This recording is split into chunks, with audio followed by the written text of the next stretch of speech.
여러분 안녕하십니까? 화요일 뉴스나이트 시작합니다. 윤석열 전 대통령 내란죄 사건 등을 전담할 내란 전담재판부 설치법이 범여권 주도로 국회 본회의를 통과했습니다. 이어 또 다른 쟁점 법안인 정보통신망법 개정안이 상정되면서 국민의힘은 또다시 필리버스터에 돌입했습니다.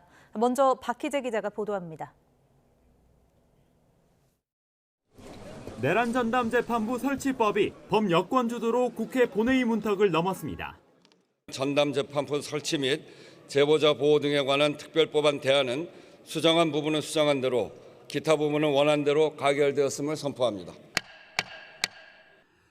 윤석열 전 대통령의 내란 혐의 사건 등을 전담하는 재판부를 각각 서울중앙지법, 고등법원에 구성하는 내용이 핵심입니다. 재판부 구성에 외부 입김이 작용할 수 있다며 위헌 소지를 우려한 당 안팎 지적에 민주당은 대법원 대신 각급 법원의 판사회의가 재판부를 구성하도록 수정안을 마련, 최종 통과시켰습니다. 뒤이어 정보통신망법 개정안이 본회의에 상정됐습니다. 언론과 유튜버 등이 불법 정보로 손해를 입히면 최대 5배까지 책임지도록 하는 내용 등이 담겼습니다. 실수로 만들어진 허위 정보도 처벌 대상에 포함될 수 있다는 야권과 일부 시민단체 비판에 법안은 막판까지 손질을 거쳐야 했습니다. 손해를 가할 의도나 부당한 이득의 목적일 경우 유통을 금지하도록 요건을 명확히 해 위헌 소지를 제거했습니다. 국민의힘은 언론 사설까지 입막음하려는 신보도 지침이자 슈퍼 이틀막법이라며 즉각 필리버스터에 돌입했습니다. 법의 이름으로, 제도의 이름으로 국민의 입을 막겠다는 것입니다. 피해자를 보호하기 위한 법이 아니라 국민의 자유로운 여론 형성과 정부 비판을 봉쇄하기 위한 법입니다. 24시간이 지난 내일 정오쯤 표결을 통한 필리버스터 강제 종료 수순을 밟은 뒤 법안은 처리될 거로 예상됩니다. YTN 박희재입니다. 내란 전담재판부 설치법을 반대하기 위해 국민의힘 장동혁 대표가 제1야당 대표로서는 처음으로 필리버스터에 나섰고 24시간 동안 발언을 이어가면서 역대 최장 기록을 세웠습니다. 대여 투쟁과 당내 결속을 위한 정치적 승부수를 던졌다는 평가가 나오고 있는데요. 민주당은 위기 모면용에 지나지 않는다고 깎아내렸습니다. 보도에 박정현 기자입니다.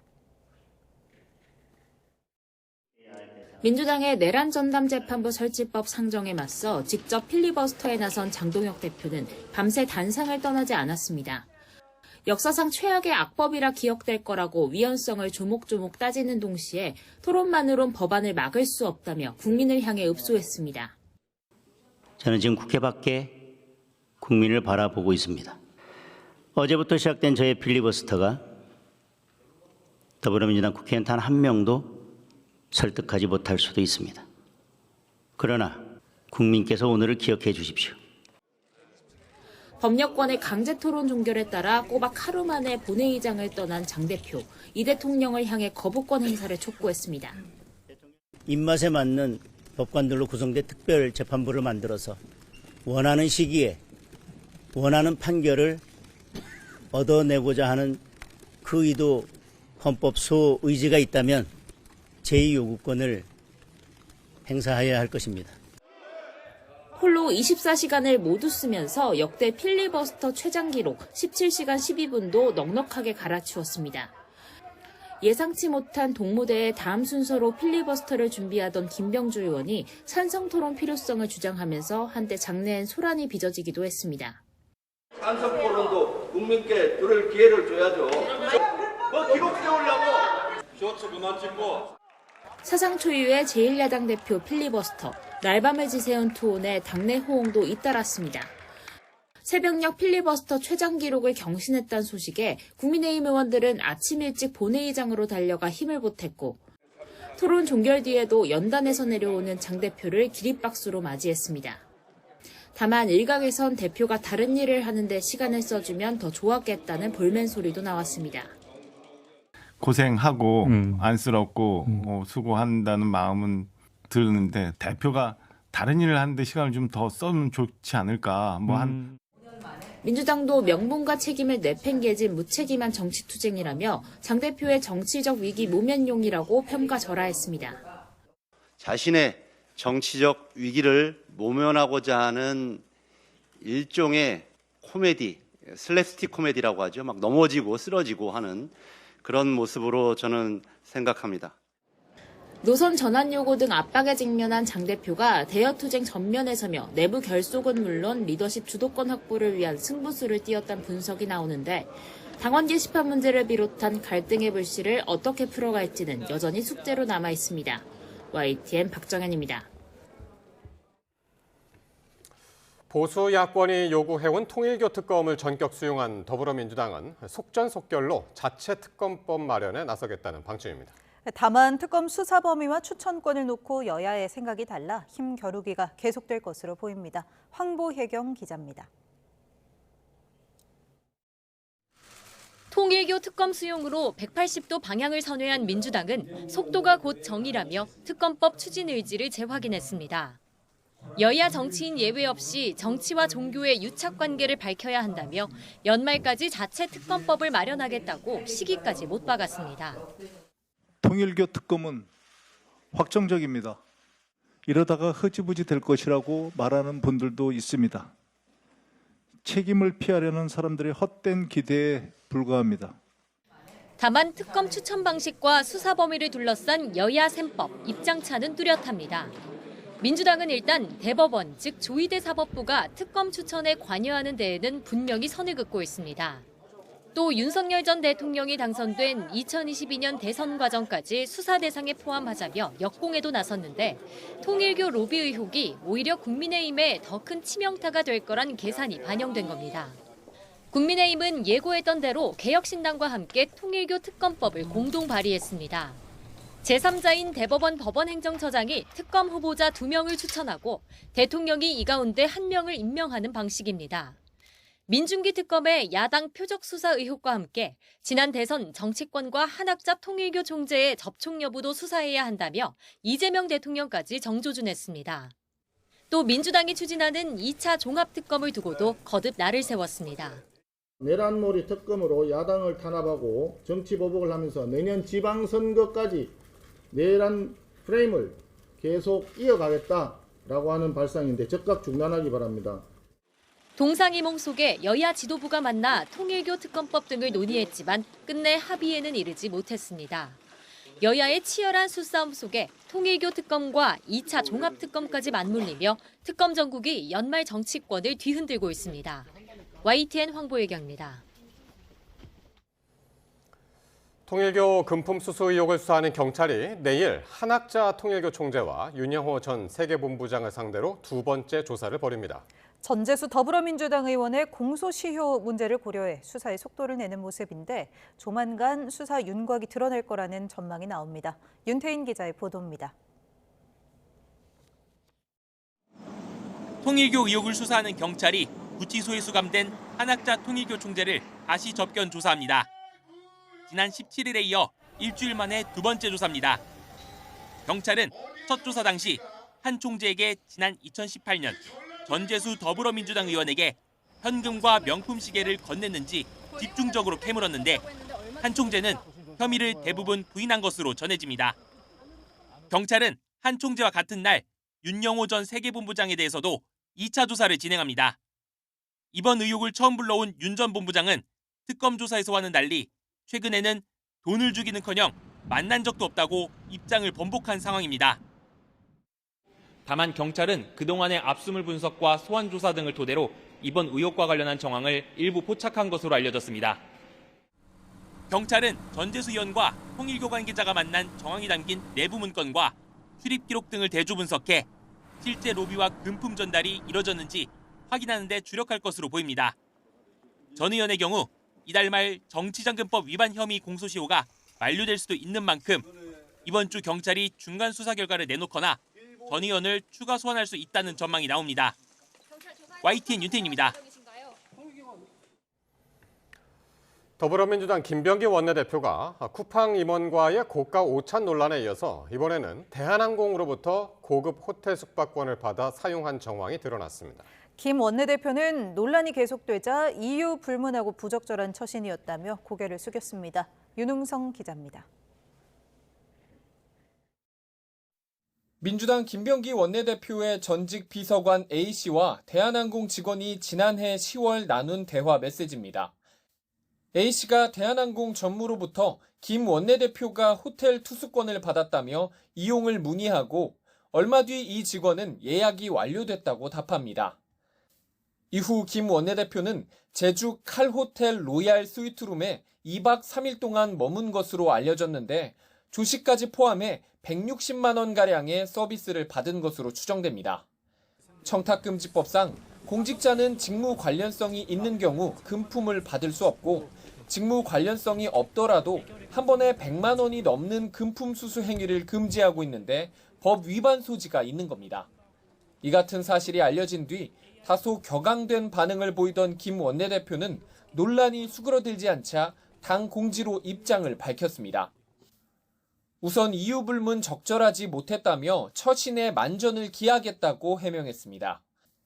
다만 숙박료는 1박에 30만 원 초중반대로 상당히 편차가 크다면서 즉각 반환하겠다고 강조했습니다. 국민의힘은 쿠팡 임원들과의 고가 오찬 논란 등에 이어 고급 호텔 숙박권 사용 정황까지 불거지자 진상조사가 불가피하다고 압박 수위를 높였습니다. 청탁금지법 위반 소지가 매우 큰 사안입니다. 민주당이 그동안 강조해온 도덕성과 공정의 기준을 이번 사안에도 동일하게 적용해야 합니다. 진보 성향의 시민단체인 참여연대도 무상호텔 숙박권 관련 사실을 명명백백하게 밝히라고 입장을 냈습니다. 김 원내대표의 연이은 구설에 민주당 내부도 부담이 커지는 모습입니다. YTN 윤웅성입니다. 국내 최대 신용카드사인 신한카드에서도 개인정보 유출 사고가 발생했습니다. 이 가맹점 대표자 19만여 명의 개인정보가 유출됐는데 해킹이 아닌 내부 직원의 소행으로 드러났습니다. 최아영 기자가 보도합니다.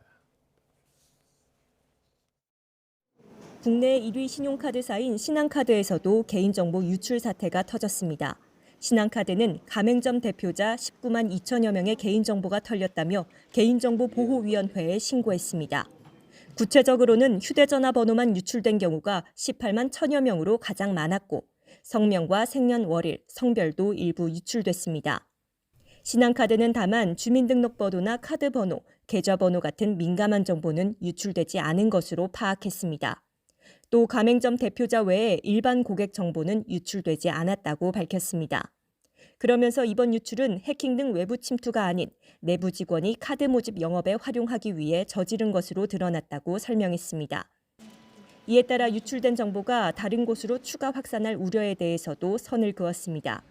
이번 유출은 공익 제보자가 가맹점 대표자의 개인정보가 외부로 유출됐다는 증거를 계보위에 신고하면서 드러났습니다. 신한카드는 개인정보 유출에 사과드린다며 유출 원인과 경위를 규명해 관련 직원들을 엄중히 문책하고 내외부 보안 체계를 강화하겠다고 밝혔습니다. 또 고객에게 피해가 발생할 경우 신속히 확인해 보상하겠다고도 약속했습니다. YTN 최아영입니다. 쿠팡 수사 무마와 퇴직금 미지급 의혹을 수사하는 안권섭 특별검사팀이 쿠팡에 대한 강제 수사에 나섰습니다. 국내 물류를 총괄하는 본사와 또 쿠팡 대관 조직이 활동했다는 의혹을 받는 비밀 사무실도 압수수색했습니다. 조성호 기자입니다. 안권섭 특별검사팀이 서울 문정동 쿠팡 풀필먼트 서비스 본사를 압수수색했습니다. 국내 물류를 총괄하는 쿠팡의 핵심 계열사입니다. 압수수색 대상엔 이른바 쿠팡 비밀 사무실도 포함됐습니다. 쿠팡은 강남역 인근에 간판 없는 사무실을 차려 박대준 전 대표가 총괄하는 대관 조직을 운영해왔다는 의혹을 받고 있습니다. 특검은 퇴직금 지급 관련 자료들과 검찰 수사 대응 관련 내부 문서 등을 확보한 걸로 전해졌습니다. 퇴직금 미지급 의혹과 이에 대한 수사 외압 여부와 관련한 첫 강제 수사입니다. 쿠팡은 지난 2023년 5월 노동자들에게 불리하게 취업 규칙을 바꿔 퇴직금 성격의 급여를 주지 않은 혐의로 검찰 수사를 받았습니다. 노동당국은 기소 의견으로 사건을 넘겼지만 검찰은 지난 4월 불기소 처분했습니다. 당시 사건을 맡았던 문지석 부장검사는 국회 국정감사에서 윗선인 엄희준 부천지청장과 김동희 차장검사가 무혐의 처분을 압박했다고 주장했고 최근 특검 조사를 받았습니다. 조금이라도 거짓말을 하거나 잘못이 있는 공직자들은 그에 상응하는 엄정한 책임을 져야 한다고 생각합니다. 특검은 압수물을 분석해 쿠팡의 퇴직금 미지급이 적정했는지, 수사 과정에서 로비나 외압이 있었는지 등을 살펴볼 방침입니다. 고객 정보 유출에 더해 경찰과 특검 수사가 전방위로 확대하고 있습니다. YTN 조성호입니다. 정부가 다른 사람의 신분증을 이용해 만드는 이른바 대포폰 개통을 막기 위해 휴대전화를 개통할 때 얼굴 인증을 의무화하기로 했습니다. 오늘부터 시범 사업이 시작됐는데 이 얼굴 등 생체 정보마저 유출되는 것 아니냐는 우려도 적지 않습니다. 박기환 기자가 보도합니다. 서울의 한 휴대전화 판매점. 새 휴대전화 개통을 위해 서류를 작성하고 신분증을 제출해 인증하는 절차를 밟습니다. 하지만 이제는 신분증 속 사진과 실제 개통하려는 사람이 동일 인물인지 확인하는 안면인식 절차가 추가됐습니다. 혹시 모를 범죄에 악용될 가능성을 차단하기 위해서입니다. 실제 다른 사람 신분증과 계좌 정보를 이용해 무단 통신 결제를 하는 사례는 물론 대포폰으로 보이스피싱 등 범죄에 악용하는 사례가 잇따르자 정부가 원천 차단에 나섰습니다. 통신 3사는 대리점이나 판매점에서 대면 안면인식 절차를 밟아야 하고 알뜰폰 43개 사업자에서는 비대면으로 신분증과 실제 얼굴을 대조해야 합니다. 앞으로 석 달간 시범 운영 기간을 거쳐 안면인식을 통한 개통이 의무화됩니다. 하지만 최근 잇따른 통신사 정보 유출 사태로 우려도 적지 않았습니다. 주민등록번호와 아이디, 비밀번호 등 개인정보는 바꿀 수 있지만 얼굴과 지문, 목소리 등 생체 정보는 유출돼도 변경할 수 없다는 점 때문입니다. 나에 대한 얼굴이 정말 다른 데 정보가 노출이 돼가지고 그거를 또 어떻게 사용할 수 있을지 그걸 모르는 거잖아요. 정부는 일단 수집된 얼굴 데이터는 본인 확인 절차가 끝난 뒤 서버에서 영구 삭제되는 만큼 유출 가능성은 없다고 설명했습니다. YTN 박견입니다. 삼성전자가 세계 최초로 개발한 10나노대 D램 기술이 중국으로 유출되는 일이 있었습니다.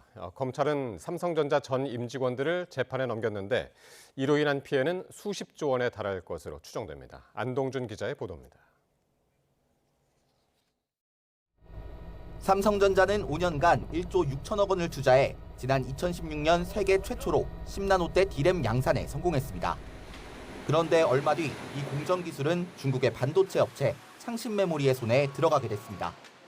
삼성전자의 핵심 연구원이었던 A씨가 이직하면서 종이에 베껴 적은 공정 정보를 유출했기 때문입니다.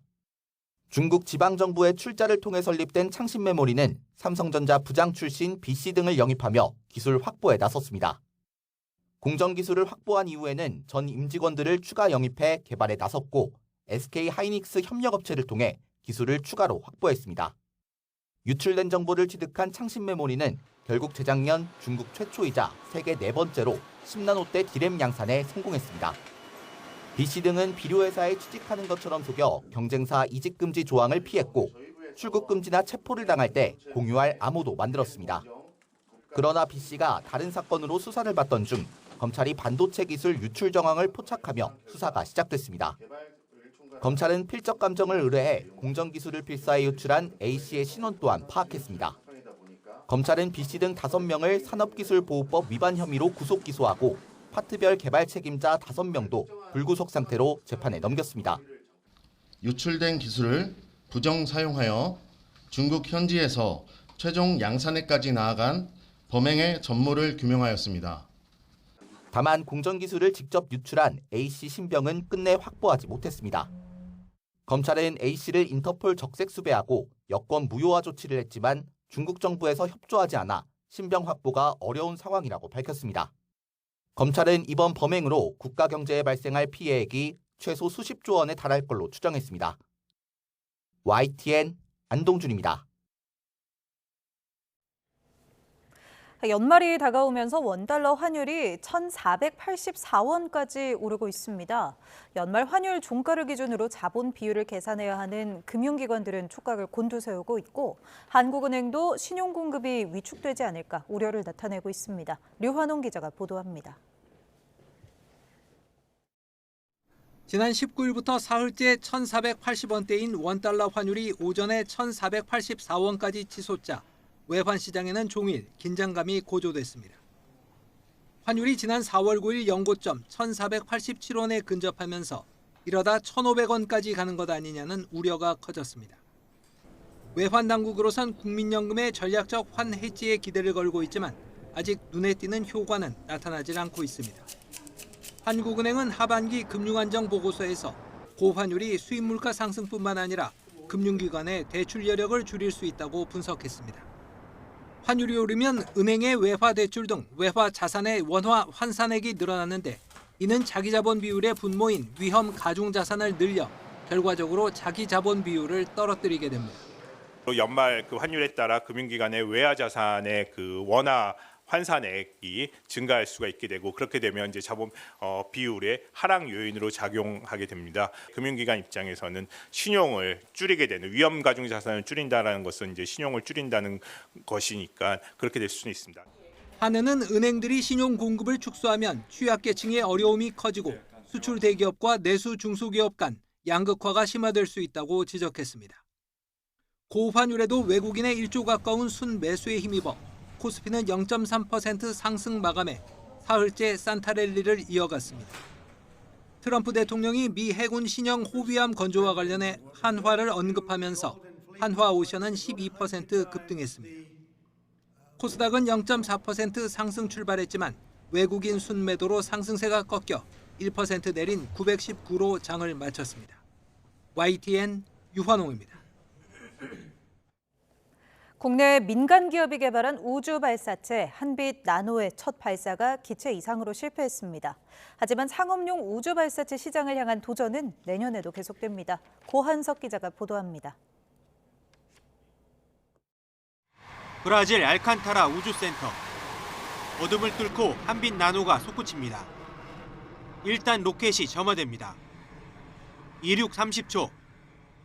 갑자기 기체에 이상이 감지되고 발사체가 지상으로 추락합니다. 폭발음과 함께 불길이 치솟습니다. 개발사인 이노스페이스는 비행 중 기체 이상이 감지됨에 따라 지상 안전구역 내 발사체를 낙하시켰다며 폭발로 인한 피해는 없다고 밝혔습니다. 이번 한빛 나노의 임무는 브라질과 인도의 소형 위성 등 탑재체 8기를 300km 저궤도에 올리는 것이었습니다.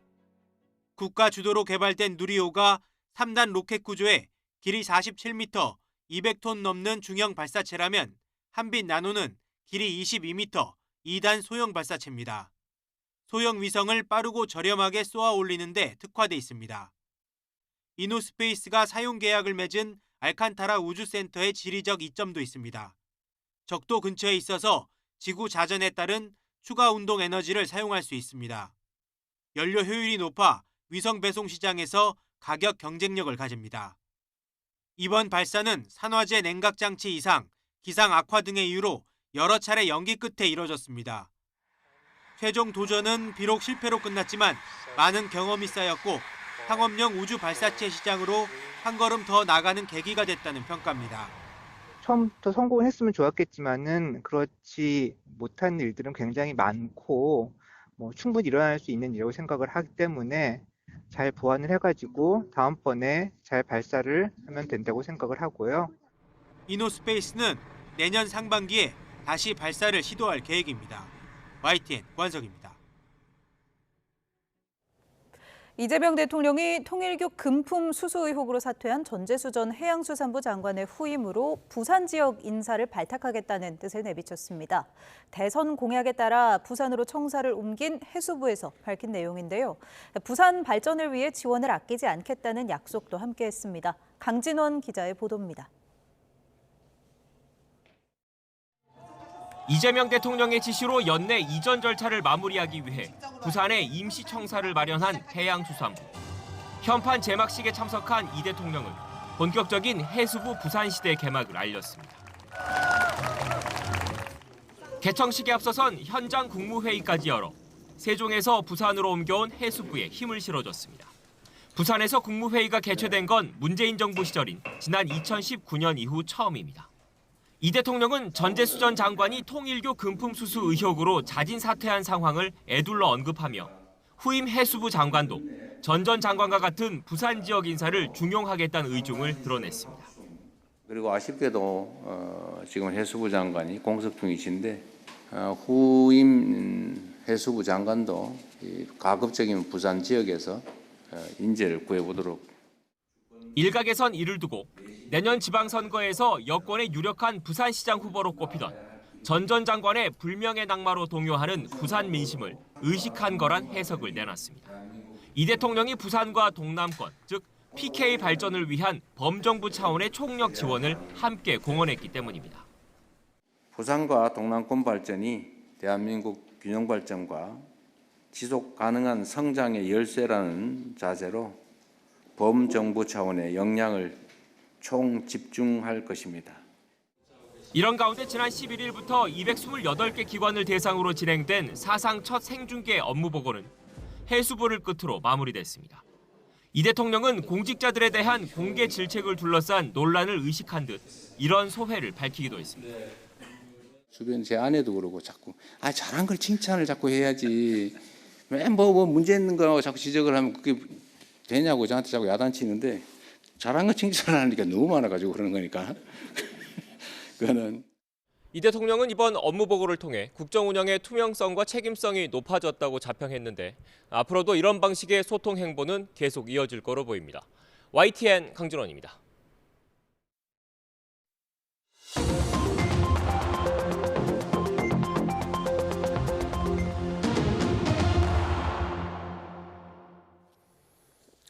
정치권 관심 뉴스 짚어보는 포커스 나이트 시간입니다. 오늘은 최창렬 용인대 특임교수, 최수영 정치평론가와 함께하겠습니다. 어서 오십시오. 안녕하세요. 네, 내란 전담 재판부 설치 법안이 민주당의 주도로 국회를 통과했습니다. 내란 전담 재판부를 그 내용을 보면은요, 서울중앙지법하고 서울고등법원에 각각 2개 이상 설치하도록 했고요. 또 그 재판부의 구성은 각각의 이제 판사회의, 또 사무분담위원회를 거쳐서 최종적으로 판사회의가 의결하는 내용이 담겨 있습니다. 여당에서는 이제 위헌성을 모두 걷어냈다라고 이제 이야기를 하는데 두 분 평가가 어떤지 궁금합니다. 네, 최 교수님. 일단 맨 처음에 위헌성이 제기될 때 나왔던 가장 큰 원인이 이 판사들을 배당하는데 그 추천을 외부에서 한다는 거였거든요. 그게 이제 말하자면 사법권은 법관으로 구성된 법원에 속한다. 여기가 이게 헌법 조항이에요. 헌법 조항이 위배되는 거였어요. 그래서 이제 대폭 수정한 겁니다. 지금 말씀처럼. 그러니까 지금 판사회의가 이제 전담 재판부 구성 기준을 마련하고 전담 재판부를 어떻게 구성할 것이냐의 기준을 판사회의가 마련하는 거예요. 지방법원과 이제 고등법원에 이제 전담 재판부를 주는 건데 판사회의가 마련하고 그런 다음에 판사를 배치하는 거는 이 기준에 따라서 사무분담위원회가 하는. 그게 판사 배치를 결정하는 거예요. 사무분담. 그런 다음에 그거를 다시 판사회의가 의결을 해서. 의결한 다음에 이제 대법원장 임명하는 게 아니고 그러니까 조희대 대법원장에 대한 불신이 깔려 있는 거죠. 조희대 대법원장이 임명하는 것을 배제했어요. 배제하고 각급 법원의 법원장이 임명하는 걸로. 이게 이제 민주당 안의 골간이에요. 어쨌든 사법부 안에서 조직을 그렇죠. 하는 거예요. 그러니까 아까 제가 말씀드린 그 헌법 조항, 사법권은 법원에 속한다라는 거, 법관으로 구성된 법원에 속한다라는 것, 그 안에서 하는 것이고 어쨌든 중요한 게 판사회의가 기준도 마련하고 또 사무분담위원회가 판사도 배치하고 그런 다음에 다시 판사회의가 의결을 하고 이런 구조란 말이죠. 그러니까 일단 위헌 소지는 없앴는데 계속 얘기가 나오는 게 이른바 무작위 배당 원칙에 좀 어긋난다라는 얘기 하나 하고 그다음에 사전에 재판부가 존재한 다음에 이제 사건이 생기면 그 사건을 해야 되는 건데 사후에 내란 사건을 전담하기 위해서 만든 게 아니냐. 이제 그 부분도 이제 없애기 위해서 윤석열 이름을 뺐고 12.3 내란도 뺐던 거였어요. 일반화시켜서 제너럴하게 내란 외환 사건 뭐 앞으로 안 생기겠습니다만 앞으로 생기면 이렇게 하겠다는 거란 말이에요. 내용은 다 아는 건데 좀 그래서 위헌 소지가 뭐가 있는가. 그리고 대법원의 안도 차이가 거의 없어요 지금. 그러니까 중요한 건 지금 이 민주당 안은 판사회의에 상당히 많은 재량을 부여했다고요. 그러니까 판사회의가 이 무작위 배당을 침해받지 않을 정도의 얼마나 이것을 확보해내느냐가 관건인 것 같아요. 사실 큰 차이는 없는 것 같아요. 제가 봐서 그래서 민주당 안을 그렇게 거부할 이유가 사실 없어요. 이 안 자체가. 그러니까 지금 말씀하시는 건 오늘 본회의를 통과된 그 법안하고 지금 사법부 자체적으로 지금 예규라는 것 하고 있는 그 예규랑 별 큰 차이가 없다. 저는 본질적인 차이는 없다. 그러니까 판사회의가 어떻게 이제 재량을 발휘하느냐 문제이기 때문에 사법부가 민주당 안에 이 법의 정신을 아는 거잖아요. 취지를. 그거를 좀 반영해서 전향적으로 사법부가 대처했으면 좋겠다는 생각입니다. 사법부 예규에는 지금 말씀하시는 것처럼 무작위로 그 배치하는 게 네. 그게 이제 정해져 있는 거잖아요. 정해져 있죠. 예. 그 대법원 얘기는 이런 거잖아요. 그러니까 무작위로 배치를 해요. 배치를 여기 12개인가 하는데 거기에서 이제 내란과 외환의 재판부가 그걸 맡게 되면은 당신들이 전담하라고 지정해서 계속 쭉 이어가서 결론까지 내는 거죠. 예. 그게 제 얘기인데 이 법이 왜 이혼이냐면 저는 한마디로 정리할 수 있어요. 뭐냐면 우리가 스포츠에서 골라인을 조금 벗어나면 그게 반골입니까? 골라인 조금이라도 벗어나면 그거는 골이 아니에요. 예. 지금 얘기는 그거잖아요. 골라인 조금 벗어나게 했으니까 이거 골이나 마찬가지다라고 얘기를 하는데 그렇게 하면 안 되는 겁니다. 그러니까 1심이 이미 거의 끝나가 1월이면 나오는데 1심이 이제 끝나고 나서 2심은 그러니까 1심이 전반부를 하면 2심은 후반부잖아요. 예. 1심 전반부 그러니까 전반전의 재판의 심판과 룰을 2심에 바꾸겠다는 건데 이게 온당한 겁니까? 똑같은 사안인데? 그러니까 이것도 말이 안 되는 거고 그다음에 이게 가장 또 위헌적인 요소가 뭐냐면 표적 입법이라는 거예요. 물론 지금 최 교수님 말씀대로 윤석열이라는 이름을 빼고 일반화를 시켰지만 자 그러면 앞으로 이 정부 여당의 마음에 안 들면은 사후 입법을 계속 이렇게 합니까? 계속 그러면 이제 전담 재판부 건건이 만들어서 할 겁니까? 저는 이게 정치의 사법화라는 굉장히 큰 아주 오점을 남긴 선례가 돼가지고 대단히 안타깝다는 말씀드리고 또 하나 이게 사후 입법이라는 거예요. 사후 입법. 그러니까 우리 헌법에서 절대 하지 말아야 될 것이 사후 입법이거든요. 그런데 이건 이렇게 해버렸기 때문에 지금 민주당 입장에서는 대법원 얘기가 큰 차이가 없다고 하지만 디테일하게 들어가면 재판 중개 여부도 좀 다르고 그다음에 재판의 기간 여부도 다 여기에 좀 달라요. 그래서 지금 꼼꼼히 들어가 보면 논할 문제가 많지만 어쨌든 이거는 위헌에서 요소를 제거했다고 하지만 완전 제거가 안 되고 위헌의 독소 조항이 그대로 남아 있는 법안이라고 볼 수 있습니다. 알겠습니다. 자 그러면 두 분은 이제 공통적으로 말씀하신 부분이 바로 있는데 내란 재판부가 내린 판결에 대해서 윤석열 전 대통령 측이 위헌성을 제기하느냐 이 문제가 이제 될 텐데 윤 전 대통령 측이 오늘 이야기를 이렇게 했습니다. 한번 들어보시겠습니다. 재판부는 사건 이전에 이미 존재해야 합니다. 이 원칙이 무너지면 사법은 즉시 정치화됩니다. 내란죄로 처벌하라고 만들어졌다는 압박을 받습니다. 결국 결론이 정해진 재판이 될 수밖에 없다는 것입니다. 네, 그러니까 재판부는 사건 전에 이미 존재했어야 한다. 근데 이미 다 벌어지고 난 다음에 1심 다음에 2심부터 위헌적이다. 이제 그런 이야기인데 사후 입법에 대한 문제입니다 지금. 아니, 그 얘기는 이제 계속 지적이 되는 문제인데 우리가 이 사건을 말이죠 일반화시키면 안 돼요. 제가 여러 번 강조하는 이 형사 사건은 형사 사건이죠. 내란 우두머리 혐의로 이제 기소돼 있는 거니까 뭐 여러 가지 다른 혐의도 있습니다만 가장 중요한 게 내란 재판이란 말이에요. 근데 내란 재판이라는 게 이 내란이라는 게 이른바 내란이 45년 전에 79년도 12.6 때 있었고 80년도 5.17 때 24시에 이제 전국 비상경으로 확대됐어요. 그리고 45년 만이란 말이에요. 이런 일이 없어야죠. 근데 이게 아주 특수한 일이에요. 대한민국의 역사를 45년 전으로 후퇴시킬 뻔했고. 그러니까 지금 지난번에 뭐 또 강조하긴 좀 진부합니다만 지기현 판사 얘기 또 왔을 수밖에 없어요. 그다가 조희대 대법원장이 지난 5월 1일 날 다시 파기환송하고 이런 상황이기 때문에 그런 일이 없었으면 아마 이런 내란 전담 재판법이 나오지 않았을 거예요 아마. 그러니까 그런 특수성을 좀 알아야 돼요. 일반화 자꾸 시켜서 사건 사후에 모든 사건 사후에 벌어질 수밖에 없죠. 이게 자꾸 헌법 위반이라고 하는데 헌법에 사후에 하지 말라는 건 없어요. 아무리 찾아봐도 해석의 영역이에요. 해석의 영역. 단지 무작위 배당이라는 게 과거에 그 기억나시죠? 그 2008년도에 그 촛불 시위 사건 때 친영철 대법관이 특정인에 몰아줘가지고 이제 무작위 배당이 됐던 거예요. 지금도 이제 그런 그 뭐 가정 특허법원 이런 게 다 일종의 전담 재판부들이란 말이죠. 그래서 이게 이 헌법을 어떻게 해석하냐는 문제이기 때문에 근데 어쨌든 저렇게 주장을 하고 있단 말이죠. 주장이 다른 거니까. 근데 제일 걱정스러운 게 그거예요, 사실은. 이게 만에 하나 이 부분을 이제 그 윤석열 전 대통령 측에서 말이죠. 이 범죄의 위헌 소지가 있다. 그 위헌 법률 심판을 재청을 법원에 신청한다 이거예요. 그러니까 법원이 받아들여서 헌재에다가 이제 위헌 법률 재청을 하면 이 재판이 중단된다고요. 그건 가장 큰 우려긴 우려예요. 그 재판을 빨리 끝내고 신속하게 끝내면서 정말로 합당한 처벌을 받게 하는 게 목적인데 이 내란 전담 재판부의 법의 목적인데 의외로 이게 법적인 이른바 법꾸라지식의 사고죠. 얼마나 많았어요. 체포영장도 뭐 구속 그 불법이라고 얘기했던 사람들 아닙니까? 그건 상당히 우려스러운 부분 중에 하나예요, 사실은. 그러니까 그 지금 이제 말씀을 하셨는데 이게 위헌이냐 아니냐 논쟁은 있을 수가 있는데 어쨌든 윤 전 대통령 측에서 이거 위헌이다라고 제기를 하면 어쨌든 헌법재판소에 가가지고 결국에는 거기서 시간이 더 걸리거든요. 재판이 중단돼야 돼요. 중지돼야 돼요. 예, 중지가 되죠. 그러니까요. 예. 그러니까 저는 이게 왜 문제냐면은 자꾸 이제 뭐 지역적으로 그러니까 뭐 최 교수님 말씀 맞다나 계엄 이런 게 역사를 후퇴시켰고 단죄 받아야 되는 건 맞죠. 근데 이게 정당한 룰 안에서 단죄를 받아야지 그게 밉다고 특별한 규정을 신설해서 죄를 처벌한다니 그게 안 된다는 거죠. 근대 문명 국가에서는 우리가 법의 지배와 법에 의한 지배를 아주 우리가 구분하고 있는 게 뭐냐면 법의 지배는 법이 정말 원칙적으로 모두의 평등하게 사용되는 게 법의 지배고 법에 의한 지배는 법의 형식만 따라서 법을 규율의 도구로 사용하는 정치 권력이 악용할 수 있는 걸 법에 의한 지배라고 얘기하는데 지금 이게 바로 법에 의한 지배인 겁니다. 법의 지배가 돼야 되는데 왜 이렇게 자꾸 특별하게 혹은 보통의 규범을 넘어서는 이런 것들을 자꾸 만들어서 통제하려 드냐는 얘기죠. 그러니까 대법원이 지금 예규로 하겠다고 하잖아요. 그러면 법이 여기에 대해서 실질 가치를 부여하지 않고 그냥 하라고 내버려도 되는데 자문기구인 판사회의 같은 경우를 의결기구로 만들면서까지 대법원장의 역할을 제한하려는 이런 모습들이 법에 의한 지배라는 겁니다. 예. 그런 측면에서 정치 권력이 법에 개입하는 아주 나쁜 선례를 이게 만들기 때문에 우리가 지금 당장은 이 내란 처벌에 대한 욕구가 강하더라도 원칙과 정도를 지켜서 하자는 게 그게 제 소신이고 주장인 겁니다. 예. 예.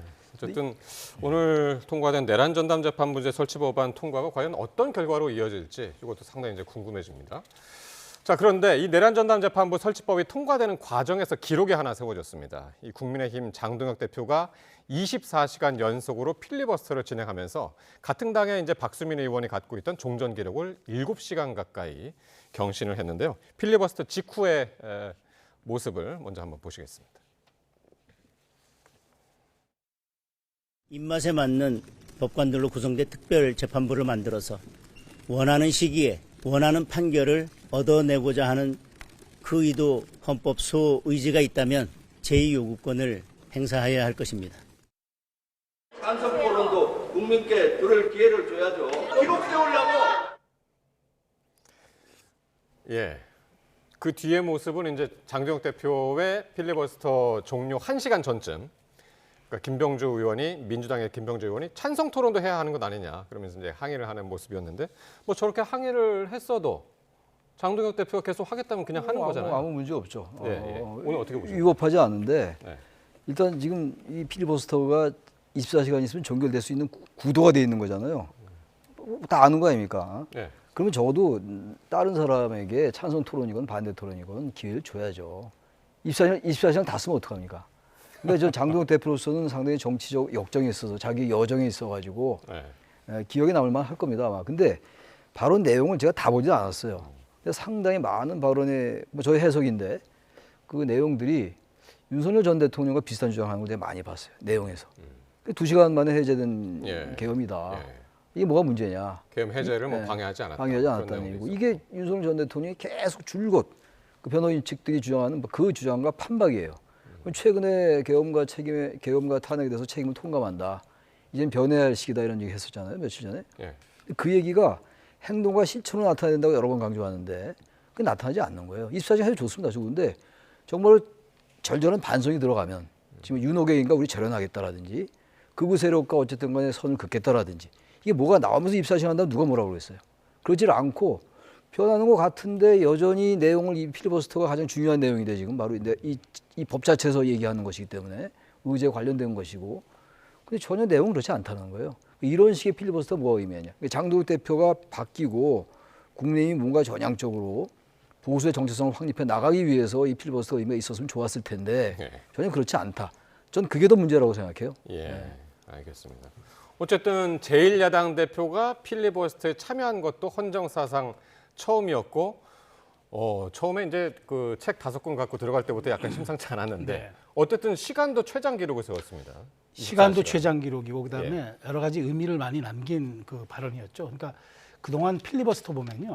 뭐 노래 부르는 의원도 있었고 뭐 소설책 읽는 의원도 있었고 뭐 이렇게 여러 가지 말 그대로 시간 때우려고 의제와 상관없이 얘기했는데 그래도 저는 장동혁 대표는 이 24시간을 본인이 물론 판사 출신이긴 하지만 법리적으로 그다음에 이 법안과 관련된 얘기들을 지속적으로 물론 뭐 최 교수님 말씀처럼 해석에 따라서는 그게 누구의 주장에 동조하거나 누구와 비슷할 수는 있겠으나 그럼에도 불구하고 논거를 마련해 가지고 24시간 동안 당당하게 저렇게 말하자면 흐트러진 자세 하나 없이 끝까지 이어갔다. 이거는 저는 그 지도자의 용기이기도 하지만 장수의 결기이기도 하다. 그러니까 당내에서 그렇게 호평이 나오는 거예요. 지금 심지어 친한계에서조차 이건 인정해줘야 한다라는 얘기를 하는데 24시간 그냥 연단에 서서 얘기한다는 게 그게 쉬운 일만은 아닙니다. 근데 여기에서 본인이 갖고 있는 논리적 근거와 야당 대표로서 이 법학의 해악적 요소, 그다음에 여기서 반드시 이 법안이 부결되어야 하는 이유, 또 이재명 대통령이 이렇게 악법에 대해서는 거부권을 행사해줘야 하는 이렇게 조목조목 얘기를 하면서 하는 거는 그건 어쨌든 대국민 호소문 아닙니까? 야당 대표로서 저는 품격 있게, 그리고 저 시간 24시간 뭐 이게 저는 기록 경신도 중요하지만 이 어찌 보면은 굉장한 권력의 격변기에 그런 어떤 용기와 소신을 보여줬다는 점에서, 그리고 내용도 충실했다는 점에서 어쨌든 다른 의원들의 필리버스터와는 조금 구분돼야 된다고 봅니다. 알겠습니다. 자, 이렇게 밤을 꼬박 새우면서 발언을 이어간 장동혁 대표를 향해서 정치권에서는 엇갈린 평가가 나왔는데 어떤 얘기들이었는지 한번 보시겠습니다. 대단한 정신력이고 악전고투 분골쇄신입니다. 사법부의 독립과 상권 분립, 헌법 가치를 훼손하는 사법 파괴 5대 악법 저지에 당력을 집중하겠다는 우리 당의 강력한 의지를 당대표 스스로 몸소 실천해 보인 것입니다. 윤석열에 대한 절연과 반성을 하지 않고 민주당 욕하기만 하면 국민들한테 아무리 최장 기간의 필리버스터, 최초로 야당 대표가 하는 필리버스터라고 한들 씨알이 먹히겠습니까? 좀 안 먹힐 거라고 생각을 해요. 네, 일단 국민의힘 안에서는 호평이 좀 많이 있는 것 같습니다. 특히 이제 아까도 말씀하셨습니다만 이제 친한계 우재준 최고위원도 역사적인 정치인들의 단식 투쟁에 비견될 만큼 결기가 느껴졌다. 이렇게 평가를 했네요. 그렇습니다. 결기와 용기 이 두 가지는 아마 지금 장동혁 대표 평가는 두 단어인 것 같습니다. 근데 실질적으로 그 계파에 상관없이 왜 이걸 높이 사냐면은 물론 지금 여러 가지 당 리더십에 대해서 왜 장 대표가 변하지 않느냐, 그 다음에 뭐 여러 가지 지금 사안에 대해서 이게 뭐 장 대표 체제가 오래가지 못하고 뭐 2월에 비대위가 뭐 어쩐다 저쩐다 이런 당내 갑론을하게 많은 상태에서 여기에 대표가 요새 최근에 보면 침묵을 하고 좀 약간 전략적인 선택의 어떤 그런 메시지를 아끼는 가운데 이 필리버스터의 24시간을 집중해서 대여 공세에 당대표가 선두에 서가지고 그것을 집중시키고 역량을 이끌었다는 점에서 이거 높이 평가한다는 거죠. 그런 전략적인 어떤 흐름의 감각, 그다음에 그런 용기, 이런 투쟁에 대한 방식, 이런 것들이 지금 당내에서 장동혁을 다시 보는 이른바 장동혁의 재평가가 이루어지는 저는 단계에 와 있다고 봅니다. 예. 자, 그런데 그렇다면은 왜 장동혁 대표가 필리버스터에 참여했을까? 제1야당 대표가 참여한 게 이제 처음이라고 그랬는데 왜 참여했고 왜 24시간 혼자 독주를 했을까? 이 부분은 어떻게 보십니까? 그러니까 장동혁 대표가 이제 언젠간 바뀌어야 된다라는 여론이 높았잖아요. 사실 당내에서도. 지난번에 12.3 비상계엄 1년 됐을 때 25명의 초재선 의원들이 거기에 대해서 비판했고 또 그 영남 중진들이 장 대표의 여러 가지 행태나 이런 것들에 대해서 비판을 했어요. 윤한홍 의원은 직격을 했고, 근데 그러고 나서 제가 아까 잠깐 언급한 것처럼 계엄과 탄핵에 대해서 책임을 통감한다. 이게 좀 장 대표의 이 행보가 좀 오락가락하는 것 같아요. 그러니까 핵심 지지층, 강성 지지층도 잡아놔야 되겠고, 지방선거를 의식해서 외연확장 안 하면 안 될 것 같고, 이러다 보니까 모든 것까지 말씀드리기는 그렇습니다만 기본적으로 어떤 무엇이 정의인가, 무엇이 역사의 그 진행 방향에 맞는가 생각하는 게 아니라 너무 정치공학적인 데 치우쳐 있는 게 아닌가라는 느낌이 좀 들어요. 정치공학적이다. 그러다 보니까 이번 이 필리버스터 그야말로 제1야당 대표 한 적이 한 번도 없었잖아요. 없었죠. 24시간 더군다나. 결기 있어요. 저는 그거 절대 과소평가 싶지 않습니다. 아무나 하는 건 아니죠. 아무나 하는 건 아니죠. 24시간 어떻게 이렇게 합니까? 근데 아무튼 그런데 그 내용이 중요하다는 거예요. 그 결기나 용기는 높이 사겠지만 가고자 하는 방향, 향하는 방향이 어딘가가 중요해요. 그러니까 이분이 뭔가 바뀌려 하는 것인가, 중도 외연 확장이라는 거 이른바 그쪽으로 가는 것인지 아니면은 계속 강성 지지층을 의식하는 것인지를 헷갈리게 만든다. 그럼 본인으로서 어쨌든 간에 이런 결기를 보여줌으로써 강성 지지층들에게 뭔가 소구하는 이런 효과가 있다고 저는 생각해요. 본인의 입장에서 볼 때 모든 정치인이 자기 정치를 하는 거니까. 그러나 볼 때 이게 국민의힘의 큰 방향에서 볼 때 24시간 이런 필리버스터 하면서 그 내용 자체가 다시 윤호개인을 지지하는 듯한 그런 얘기, 그리고 계엄은 문제 없었다라고 생각하는 그런 인식들 느껴지잖아요. 그런 것들이. 계엄과 탄핵에 대해서 책임을 통감한다면 이런 얘기하면 안 되는 거죠.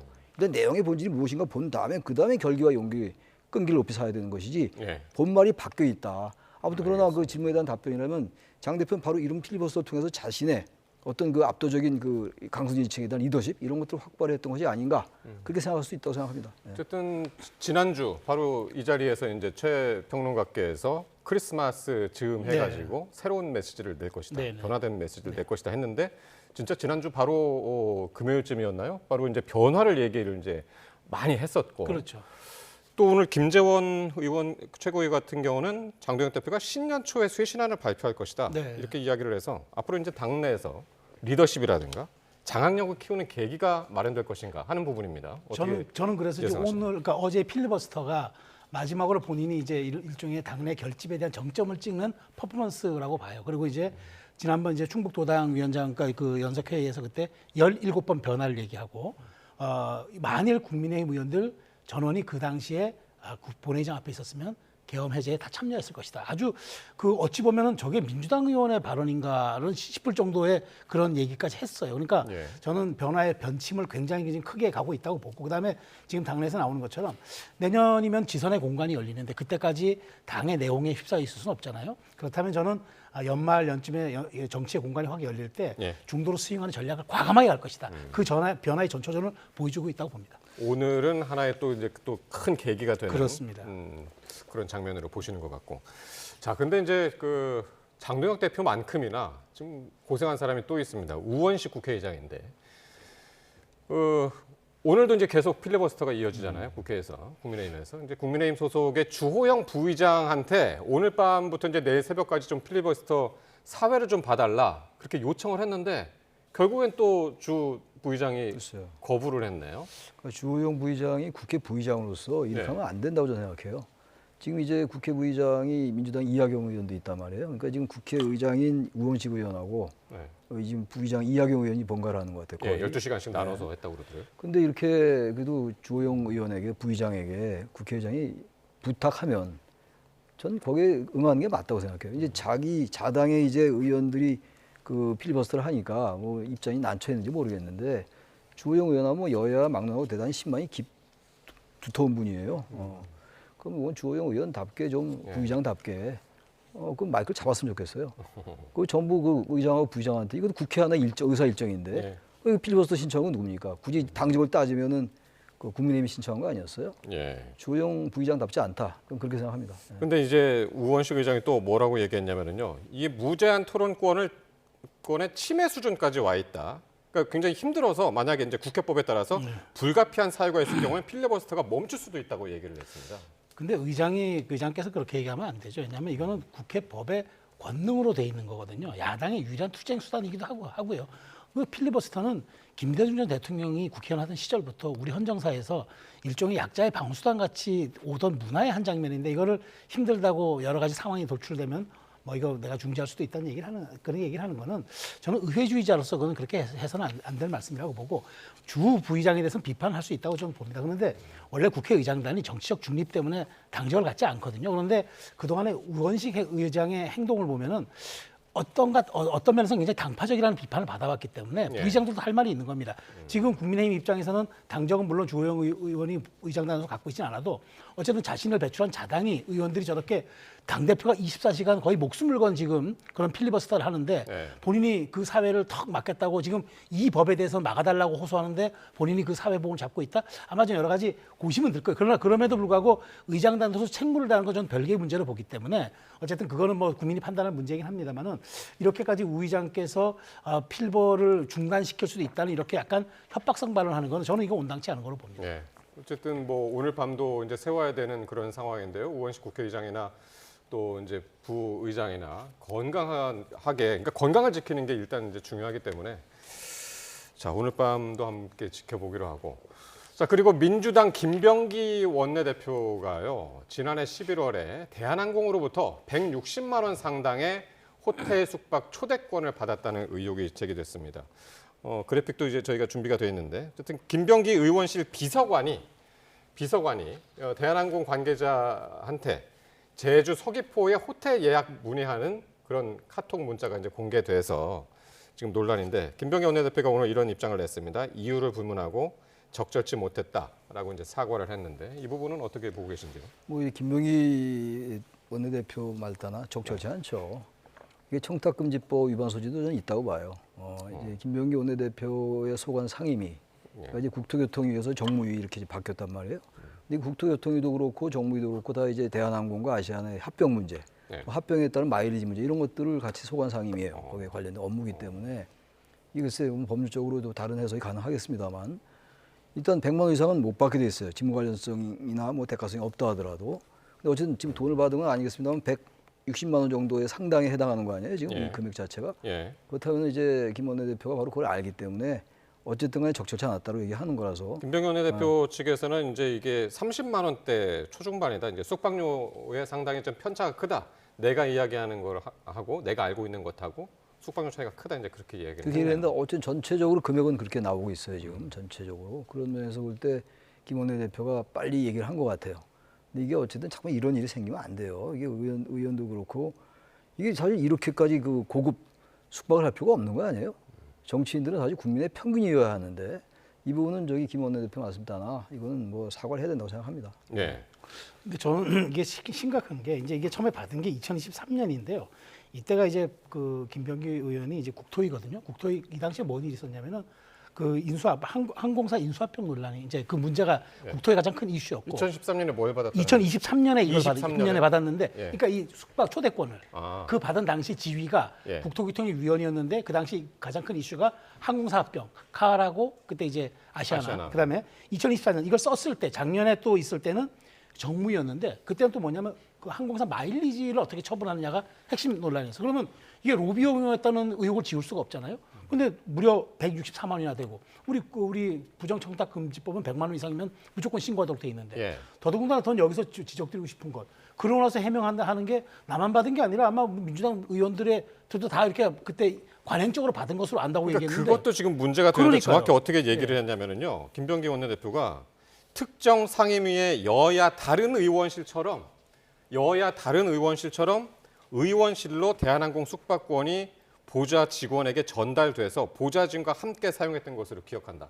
나만 받은 게 아니고 여야 그 상임위 소속에 있었던 모든 의원들이 다 받았다는 취지로 이야기를 했거든요. 그렇죠. 조직적 로비라는 얘기잖아요. 그러면 따져봐야죠. 저는 그렇기 때문에 이 문제를 물론 김 의원이 저렇게 사과 한 번으로 넘어갈 게 아니라 이게 정말 의원들 전체적으로 이 대상으로 100만 원 상당의 숙박권이 갔다면 그건 로비로 봐야 되거든요. 그런 측면에서 이건 한번 전수조사를 할 필요가 있다고 또 말씀드리고 최근에 그리고 좀 김병기 원내대표의 처신에 대해서는 저도 아쉬움이 많은 게 얼마 전 또 쿠팡 사장하고 또 그 이제 9월달에 국정감사 뜨고 오찬 고가의 오찬 본인은 뭐 파스타를 먹었다고 얘기하는데 어찌되었건 그런 의혹의 그 자꾸 중심에 서는 게 여당 원내대표 아닙니까? 최고 지도부급이에요. 근데 이분이 계속 지금 나오는데 근데 이게 과연 이게 이번 건으로 끝날 것이냐 보좌관들과의 갈등 문제가 있는 것으로 아는데 그렇다면 앞으로 여기에 대해서 계속 문제가 나올 텐데 민주당이 그러면 어디까지 이걸 방어해낼지 저도 의문입니다만은 어쨌든 이번 사건에 관해서는 그 대한항공의 이 숙박권 로비가 좀 더 조직적이었는지 이건 한번 국회 차원에서 들여다볼 필요가 있다고 봅니다. 야 이게 지금 통일교 로비가 한창 문제가 되고 있는데. 대한항공 로비로도 이게 번질 수 있을까요? 그럴 수 있을 것 같아요. 이제 김병기 원내대표가 이런 말을 안 했으면 모르겠는데 이런 말을 했으니까 여야 막론하고 이제 그 당시 지금 말씀처럼 대한항공과 아시아나의 합병 문제가 굉장히 큰 이슈였거든요. 그렇다면 이게 만약에 대한항공이 국회에 대한 로비의 성격이 짙다면 이건 뭐 크게 조사를 해봐야 되겠죠. 이런 로비라는 게 정당하면 문제가 없어요. 근데 우리나라는 그런 성격이 아니거든요. 이게 이제 금품이 오고 가고 이게 금품은 직접 준 게 아니라 하더라도 사실 그렇게 해석될 수 있는 여지가 있거든요. 그래서 청탁금지법 위반 문제가 계속 제기되고 있는 것이기 때문에 이게 이제 어떤 식으로 이 동력이 생길지 모르겠어요. 근데 사태의 추이에 따라서는 여야 의원 전수조사 할 수 있겠다. 이 관련된 의원들 그런 생각도 듭니다. 예, 알겠습니다. 오늘 두 분 말씀은 여기까지 듣겠습니다. 지금까지 최창렬 용인대 특임 교수, 최수영 정치평론가와 함께했습니다. 두 분 고맙습니다.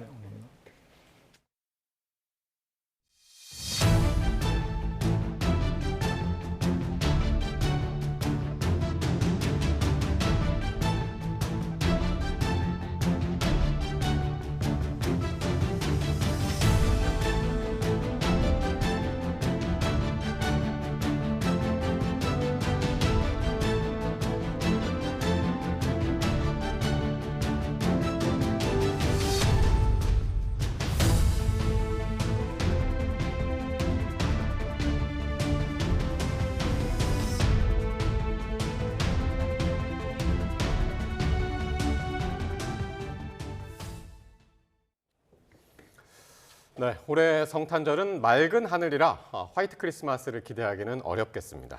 다만 성탄절 이브인 내일 새벽까지 전국에 비나 눈이 내리겠고 이후 기온이 크게 떨어지면서 성탄절 반짝 한파가 찾아옵니다. 김민경 기자의 보도입니다. 서울 도심에 겨울비가 내립니다.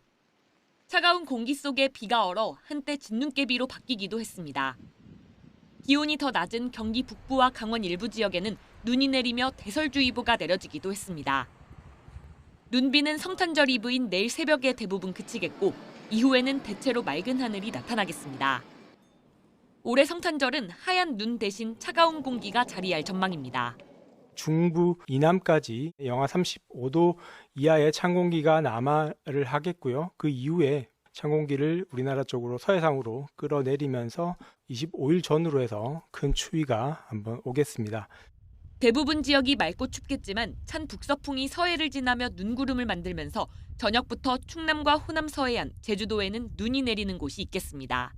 해수면과 상공의 온도차가 크게 나면서 해상에서 발달한 구름대가 이 바람을 타고 유입되면서 전라 서해안을 중심으로 눈이 내릴 것으로 예상이 되고 있습니다. 충청도의 남부 해안 쪽에서도 적설이 가능성이 있고 성탄절 반짝 한파는 금요일 아침 서울 기온이 영하 12도, 체감온도는 영하 18도까지 떨어지며 절정에 달하겠습니다. 다만 추위는 오래가지 않고 주말 아침까지 이어진 뒤 낮부터는 영상권을 회복하며 점차 누그러질 전망입니다.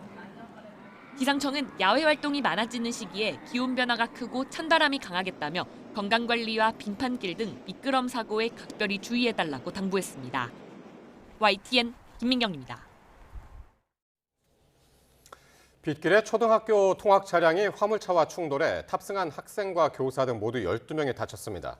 오늘 오후 4시 반쯤 전북 김제시 공덕면 존걸교차로 인근에서 초등학교 통학버스와 화물차가 부딪혔습니다. 이 사고로 학생 등 6명이 중상을 입고 6명이 경상을 입어 병원으로 옮겨졌습니다. 비가 내리는 가운데 발생한 사고였는데 초등학교 통학 차량에는 학생과 교사 등 12명이 타고 있었던 것으로 파악됐습니다. 오늘 낮 12시쯤 경기 파주시 적성면 도로에서 차량 6대가 잇따라 미끄러지며 가드레일을 들이받거나 뒤집혔습니다. 이 사고로 2명이 다쳐 병원에 옮겨졌습니다. 경찰은 갑작스레 내린 눈으로 도로가 빙판으로 변하면서 사고가 난 것으로 보고 있습니다. 네, 이 쿠팡을 둘러싼 비난 여론이 거세지고 있지만 김범석 의장은 여전히 모습을 드러내지 않고 있습니다. 이런 가운데 쿠팡이 수년 전부터 용역 계약을 바꾸거나 가짜 CEO를 세우는 방식으로 김 의장을 최우선으로 보호하려 한 정황이 확인됐습니다. 조경원 기자가 보도합니다. 지난 2020년 6월 고 박현경 씨는 쿠팡 목천 물류센터 식당에서 방역 지시를 받고 청소하던 중 쓰러져 숨졌습니다. 고인이 청소약품이 독해 고통을 호소했다는 증언이 나오며 유족 측은 쿠팡 하청업체를 고소합니다. 그런데 그로부터 석 달 뒤 쿠팡 준법감시 책임자 A씨가 당시 최고 개인정보보호 책임자에게 보낸 내부 메일에서 수상한 정황이 포착됐습니다.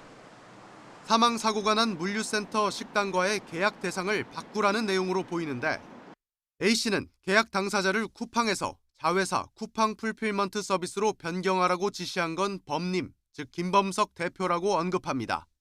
그 이유로는 목천 노동자 사망 사건으로 계약 당사자인 쿠팡이 수사 대상에 포함됐기 때문이라고 덧붙였습니다. 김 의장과 쿠팡이 직원 사망에 책임을 지는 걸 막기 위한 작업으로 추정되는데 이튿날 다른 직원도 쿠팡의 도급인으로서 책임이 문제되고 있고 김 의장이 용역 계약 당사자를 변경하라고 지시했다고 말합니다. 이번 사건 터지면서 증거 자료가 나오니 이건 어떻게 표현을 못할 정도로 화가 치밀어 올라요. 김 의장을 대신해 다른 사람을 한국법인 CEO로 세우는 것이 해결책이라고 내부 직원들이 대화한 내용도 확인됐습니다. 쿠팡의 이러한 김범석 지키기는 오래전부터 시작된 것으로 보입니다.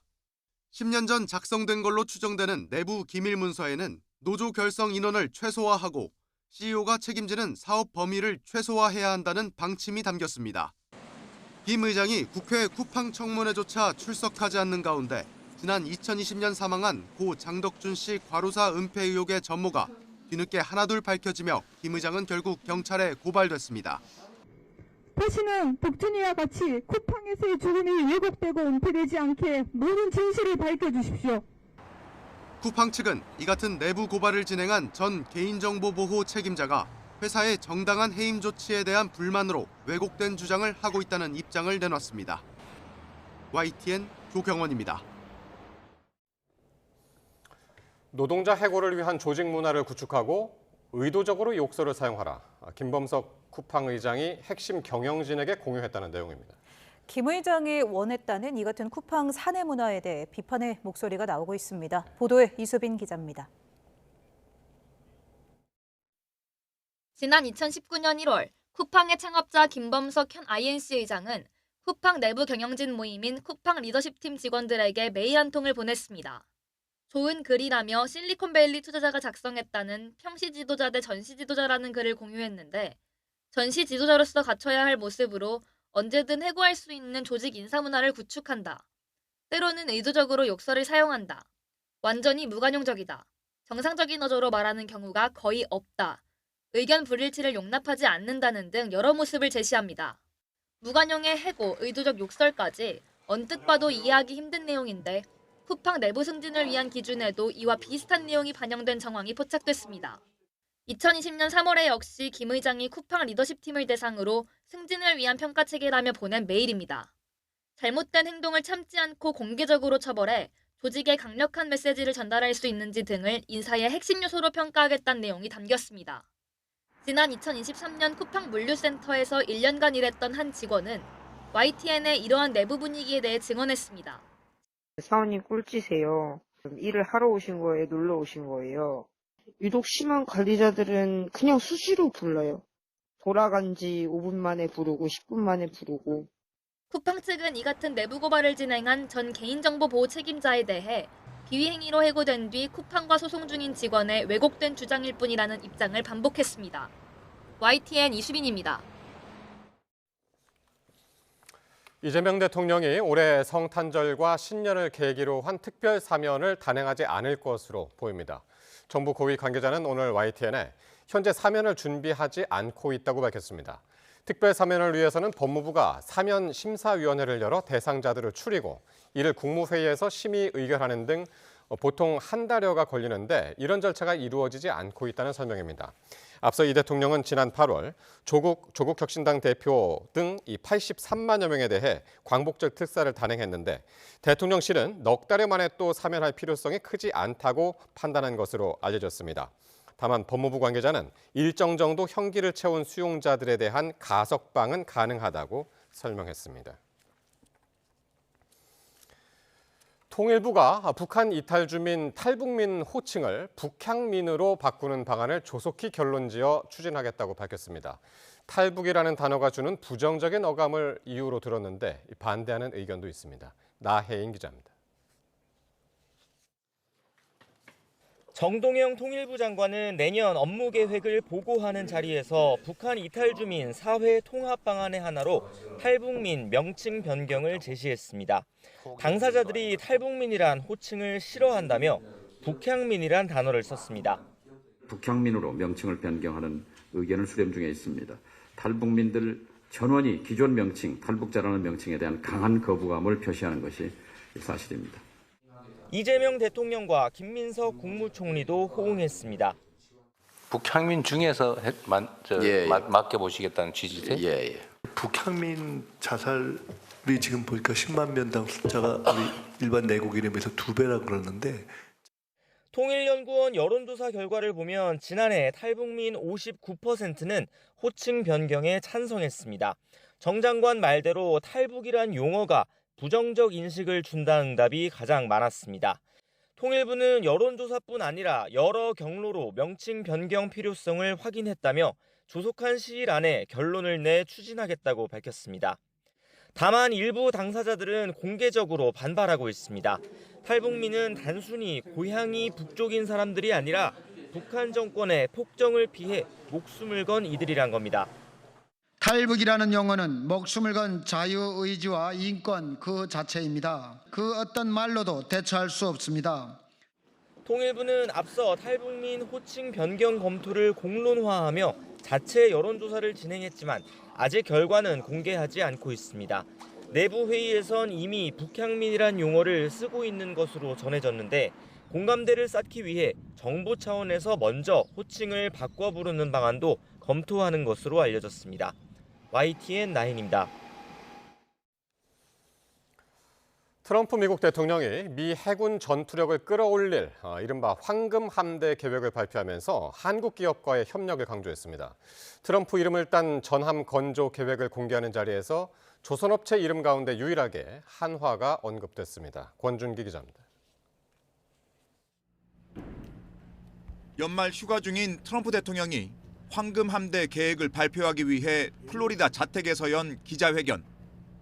낡고 오래된 미국 함정을 AI 기술과 핵미사일로 무장한 새로운 트럼프급 전함으로 대체하겠다며 직접 설계에 참여하겠다고 밝혔습니다. The U.S. Navy will lead the design of these ships along with me because I'm a very aesthetic person. 우선 트럼프급 전함 2척을 건조한 뒤 25척까지 늘리겠다는 계획을 내놓으며 다음 주 미국 방산업체들과 만나겠다고 말했습니다. 10년 뒤가 아닌 지금 당장 필요한 만큼 선박 건조 속도를 높이기 위해 새로운 공장을 지어야 한다고 압박했습니다. 그러면서 지난주 미 해군이 새로운 호위함 건조를 위해 한국 기업인 한화와 협력하기로 했다며 한화가 인수한 필리조선소의 대규모 투자를 콕 집어 말했습니다. 군과 민간 기업의 협업을 내세우면서 조선업체 가운데 유일하게 한화를 언급한 겁니다. The Navy announced a brand new class of frigate, and they're going to be working with the South Korean company. Hanwha, a good company, recently agreed to invest $5 billion. 트럼프 대통령의 황금 함대 구상은 급성장하고 있는 중국의 해군력을 견제하기 위한 것으로 미국의 차세대 방공 시스템인 골든돔처럼 황금을 좋아하는 트럼프 대통령의 성향이 반영됐습니다. 앞서 트럼프와 이재명 대통령은 두 차례 정상회담을 통해 대미 조선업 투자 프로젝트인 마스가를 위한 협력을 합의한 바 있습니다. 트럼프 대통령이 최우선 순위로 꺼낸 황금 함대 구상에서 한국 기업이 언급된 만큼 내년부터 한미 간 조선업 협력이 더욱 탄력을 받을지 주목됩니다. YTN 권준기입니다. 철도노조가 외쳐온 성과급 기준 정상화 요구에 정부가 순차 조정 방안을 확정하며 양측 갈등은 일단락됐습니다. 노조가 파업 철회 수순에 들어가며 출퇴근 교통 대란과 물류 차질 우려는 일단 해소됐습니다. 차유정 기자입니다. 논란이었던 코레일의 성과급 정상화 안건이 기재부 공공기관운영위원회에서 결국 통과됐습니다. 공운위는 성과급 산정 기준을 기본급의 80%에서 90%로 재조정하되 재조정되는 기본급 10%는 직무급으로 전환하기로 했습니다. 내후년인 2027년부터는 성과급 산정 기준이 기본급의 100%로 상향됩니다. 현재 코레일은 지난 2010년 정부의 임금체계 개편을 1년 늦게 이행했다는 이유로 공기업 가운데 유일하게 성과급 지급 기준으로 기본급의 100%가 아닌 80%를 적용받고 있습니다. 지난 2018년 코레일의 노사합의로 기본급의 100%를 성과급으로 지급했지만 2021년 감사원이 이를 지침 위반이라고 지적하면서 다시 80%로 돌아갔던 상황. 노조는 다른 공공기관과의 형평성 차원에서 이런 결정이 부당하다고 외치며 2년 연속 총파업을 단행했습니다. 올해 역시 철도노조 요구가 이어지면서 무기한 총파업이 3년 연속으로 재현될 가능성이 커졌지만 정부가 극적으로 노조 요구를 수용하면서 연말 연시를 앞두고 우려됐던 교통 대란은 피해가게 됐습니다. 철도노조는 27일부터 사흘 동안 열리는 조합원 총회를 통해 총파업 철회 수순에 들어간다면서 철도를 이용하는 시민들께 심려를 끼쳐드려 송구스럽다고 밝혔습니다. YTN 차유정입니다. 서울 주택시장의 과열 정도를 보여주는 주택시장 위험도가 15년 만에 최고 수준으로 치솟았습니다. 한국은행은 서울 주택시장 위험지수가 3분기 0.9로 한은이 관련 지수를 산출한 2010년 1분기 이후 가장 높은 수준이라고 밝혔습니다.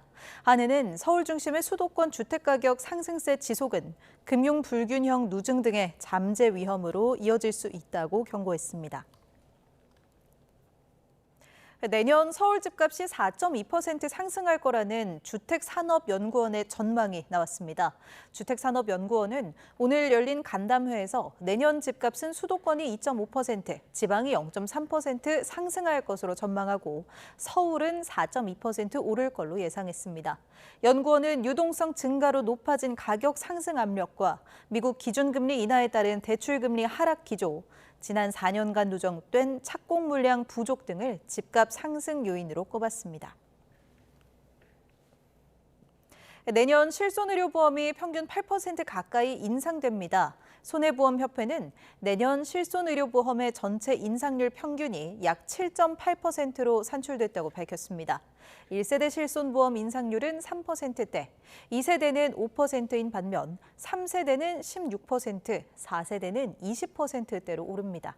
보험업계는 일부 비급여 항목의 과잉 진료 문제와 누적 적자로 보험료 인상이 불가피하다는 입장입니다.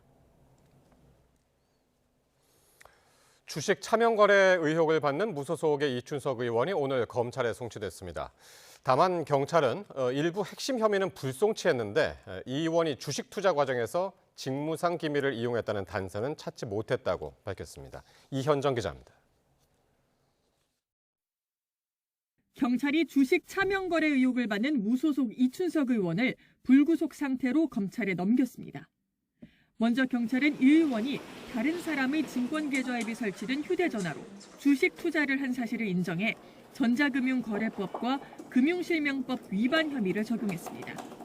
또 이 의원이 국회의원 신분으로 3천만 원 이상의 주식을 소유하면 2개월 안에 매각이나 백지 신탁해야 하는 공직자윤리법도 위반했다고 판단했습니다. 이와 함께 이 의원이 100만 원이 넘는 경조사비를 4번 이상 수수해 주식 대금을 충당하는 등 청탁금지법도 위반했다고 보고 모두 4가지 혐의를 적용했습니다. 다만 경찰은 미공개 정보 이용 등 일부 핵심 혐의는 인정하지 않았습니다.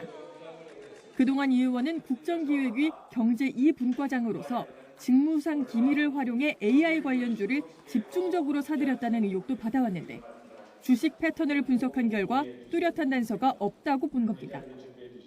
이 의원은 실제 수년 동안 12억 원을 다수 종목에 분산 투자했고 이 과정에서 오히려 90% 이상 손실을 본 것으로 전해졌습니다.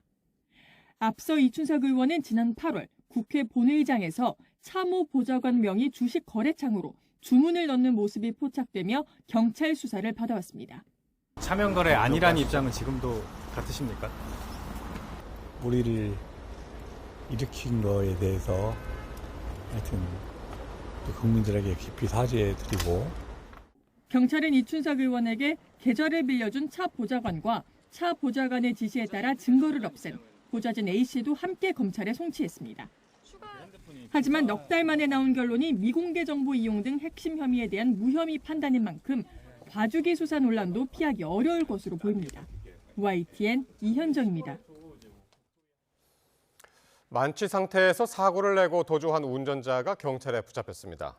또 경기 용인에서는 80대 운전자가 몰던 차량이 상가로 돌진해 한 명이 다쳤습니다. 사건 사고 소식 우종훈 기자입니다. 신호대기를 위해 도로에 정차한 차량을 검은색 승용차가 들이받습니다. 이 사고로 3명이 다쳤는데 운전자는 별다른 조치 없이 현장을 벗어납니다. 검정색 벤츠가 시간 꽤 있다가 그냥 앞에가 작살이 났는데 그거를 그냥 끌고 우회전해가지고 가버리더라고요.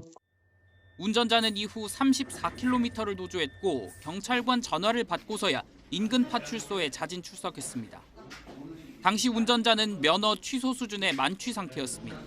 경찰은 운전자를 음주운전과 도주치상 혐의로 입건했습니다. 검은색 승용차 앞부분이 찌그러졌고 건물 벽면이 사고 충격으로 부서졌습니다. 좌회전하던 80대 운전자의 차량이 경기 용인시 성봉역 인근 상가로 돌진했습니다. 이 사고로 상가 유리창이 깨지면서 안에 있던 손님이 허리를 다쳤습니다. 경찰 조사에서 운전자는 사고 당시가 기억이 나지 않는다는 취지로 진술했습니다. YTN 우종훈입니다. 방송인 박나래 씨가 최근 전 매니저들을 고소한 사건과 관련해 경찰 조사를 받은 것으로 알려졌습니다. 또 차안 링거 논란이 불거졌던 방송인 전현무 씨는 진료 기록까지 공개하면서 위법 의혹을 부인했습니다. 김승환 기자가 보도합니다. 지난 6일 박나래 씨는 허위 주장을 앞세워 거액을 요구했다며 전 매니저들을 공갈 혐의로 고소했습니다. 박 씨는 최근 이 사건과 관련해 경찰에서 고소인 조사를 받은 것으로 전해졌습니다. 또 업무상 횡령 혐의로 20일 전 매니저들을 추가 고소하는 등 대응 수위를 높이고 있습니다.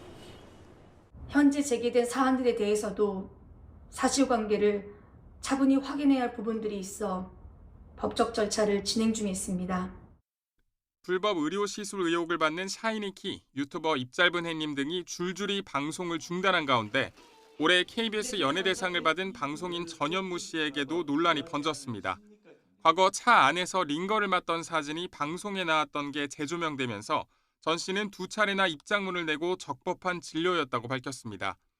전 씨는 소속사를 통해 2016년 1월 병원에서 3차례 진료를 받았다는 기록이 확인됐다면서 1월 20일 수액 처치 뒤에는 의료진 안내에 따라 병원을 다시 찾아 보관 중이던 의료 폐기물을 반납했다고 설명했습니다.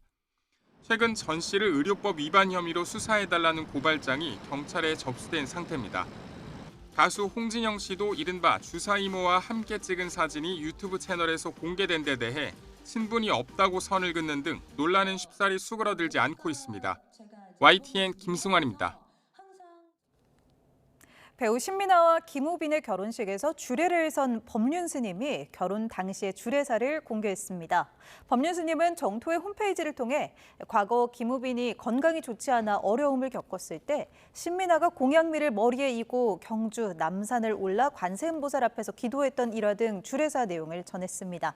법륜 스님은 그 후 김우빈이 다시 건강을 되찾았고 두 사람이 손잡고 함께 일생을 살아가겠다며 결혼을 약속하게 된 건 정말 깊은 인연의 결과라고 덧붙였습니다.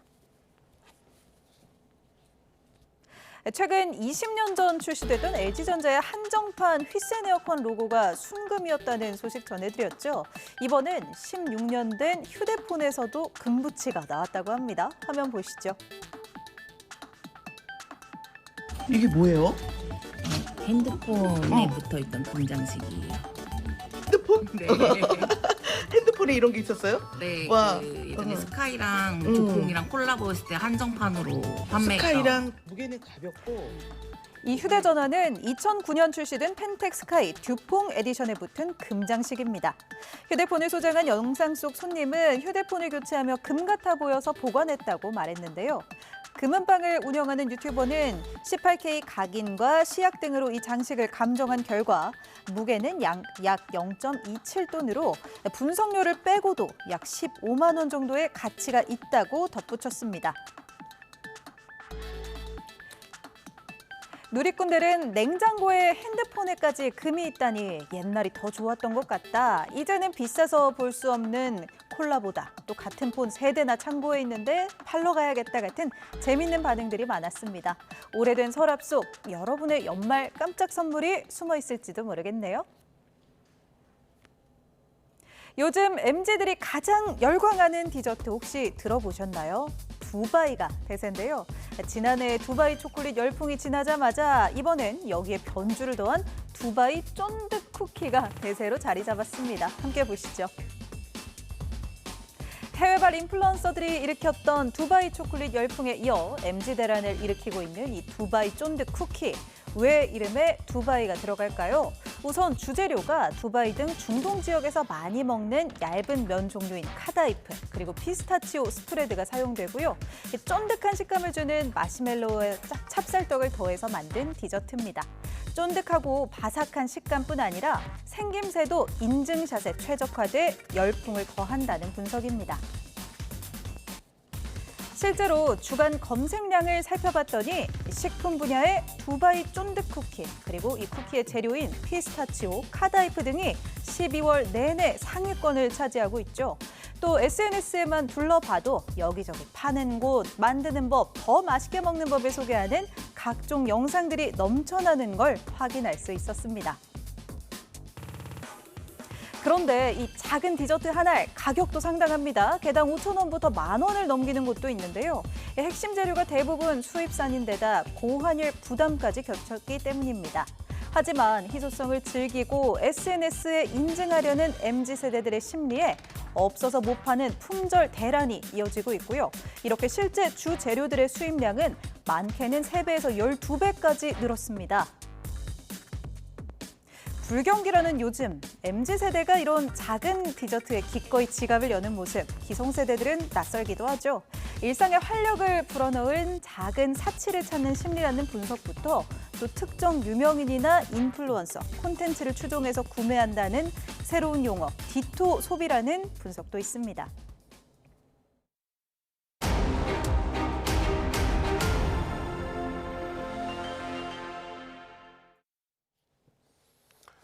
거듭된 수정 끝에 내란 전담재판부 설치법이 통과됐지만 위헌성을 둘러싼 법조계 논란은 여전합니다. 내년에 진행될 윤석열 전 대통령의 내란 사건 항소심 재판부가 어떤 식으로 구성될지도 관심입니다. 권준수 기자입니다. 여러 차례 수정을 거치면서 내란 전담 재판부 설치법 최종안에는 전체 판사회의와 사무분담위원회 의결로 전담 재판부를 구성하는 내용이 담겼습니다. 무작위 배당 원칙을 제외하면 앞서 대법원이 자체적으로 마련했던 내란 전담부 예규와 통과된 법안이 사실상 유사하다는 평가입니다. 법안이 통과된 만큼 대법원의 예규는 시행하지 않고 보류하거나 수정할 가능성이 큽니다. 위헌성 덜어냈다고 하는데 아직 위헌 소지가 있다고 좀 보시는지. 전체적으로 검토하고 있으니까 나중에 말씀드립니다. 이제 관심은 내년부터 윤석열 전 대통령의 내란 사건 등 주요 사건 항소심을 담당할 서울고등법원 내란전담 재판부가 어떻게 구성될지입니다. 법조계에선 서울고법 내부적으로 무작위 배당 방식을 추진할 수 있다면 절차적인 문제가 해소될 거란 전망이 나옵니다. 기존에도 주요 사건을 배당받은 재판부가 관련 사건을 함께 맡아온 만큼 방식이 크게 다르지 않다는 겁니다. 내년 6월 정기 인사를 앞두고 서울고등법원은 다음 달부터 판사회의 등 본격적인 전담재판부 구성에 들어갈 것으로 보입니다. 다만 이번 법안 자체가 위헌성을 완전히 제거하지 못했다는 시선도 남아있습니다. 윤 전 대통령 등 핵심 피고인이 사후 재판의 공정성에 대해 다툴 소지를 남겼다는 겁니다. 재판부는 사건 이전에 이미 존재해야 합니다. 이 원칙이 무너지면 사법은 즉시 정치화됩니다. 내란죄로 처벌하라고 만들어졌다는 압박을 받습니다. 결국 변론이 정해진 재판이 될 수밖에 없다는 것입니다. 때문에 윤 전 대통령 등이 위헌 법률 심판에 나서며 반발할 경우 오히려 시간이 더 소요될 거란 관측도 나옵니다. YTN 권준수입니다. 더불어민주당과 국민의힘이 통일교 특검법 관련 접점을 찾기 위해 재차 머리를 맞댔지만 합의에 이르지 못했습니다. 민주당 문진석 원내 운영수석 부대표는 오늘 여야 원내 지도부 회동을 마친 뒤 특검법 등 많은 사안을 논의했지만 합의된 건 없다고 밝혔습니다. 이어 오는 30일 본회의 일정은 김호철 감사원장 후보자 인사청문회 결과를 보고 상황에 따라 개최하는 것으로 논의했다고 부연했습니다. 국민의힘 유상범 원내 운영수석 부대표도 통일교 특검을 포함해 대장동 국정조사와 쿠팡 연석 청문회 등 다양한 사안을 논의했지만 의견차를 좁히지 못했다고 말했습니다. 통일교 의혹을 수사하고 있는 경찰청 특별전담수사팀이 내일 서울구치소에 수감 중인 한학자 통일교 총재를 접견해 조사할 예정입니다. 또 같은 구치소에 수감 중인 윤영호 전 세계본부장도 접견 조사할 계획입니다. 경찰은 지난 17일 한 총재를 대상으로 통일교 측의 정치인 로비 의혹을 조사했는데 전재수 의원 관련 질문이 집중됐던 것으로 전해졌습니다. 당시 한 총재는 의혹 전반을 부인하는 취지로 진술했는데 경찰이 이후 천정궁 압수물 분석과 통일교 자금 관계자 소환 조사 등을 이어온 만큼 이번 조사에서는 진술 방향에 변화가 있을지 관심이 쏠립니다. 경찰 전담팀의 통일교 의혹 수사 핵심으로 금품을 준 것으로 지목된 이 통일교 측의 내부 서류 확보가 꼽히는데요. 앞서 김건희 씨가 받은 그라프 목걸이의 경우 통일교 간부 개인 카드로 결제한 영수증이 핵심이었는데 경찰이 이번에도 같은 방식으로 명품 시계 구매 흔적을 발견할지 주목됩니다. 배민혁 기자입니다. 통일교 교단 자금 관리의 핵심 인물로 꼽히는 전 총무처장 조모 씨는 경찰에 출석하며 정치인 관련 비용 처리한 기억이 없다고 주장했습니다. 정치인 관련 예산을 비용 처리한 적 있으십니까? 제 기억에는 없습니다. 조 씨는 정치인 후원 관련 조사를 받고 있다고도 말했습니다. 정치 헌금 관련 자금 집행 관련 그런 질문이었습니다. 그걸 좀 받고 있는 중입니다. 정치 자금을 전달했더라도 뇌물 의혹이 아닌 후원을 통해 적법하게 건넸다는 것으로 풀이됩니다. 하지만 경찰은 앞서 조 전 총무처장의 직속 부하 직원이었던 전 재정국장 이모 씨 등 통일교 자금 관계자들을 조사하면서 정치권 로비 자금 의혹 정황을 살피고 있습니다. 이 씨는 윤영호 전 세계본부장의 아내로 경찰은 윤 전 본부장 부부가 개인 카드로 먼저 결제하고 통일교의 비용 처리 영수증을 제출했는지 살핀 것으로 전해졌습니다. 앞서 특검 수사 과정에서는 김건희 씨에게 전달된 그라프 목걸이 등을 입증하는데 통일교에서 발견된 영수증이 결정적이었습니다.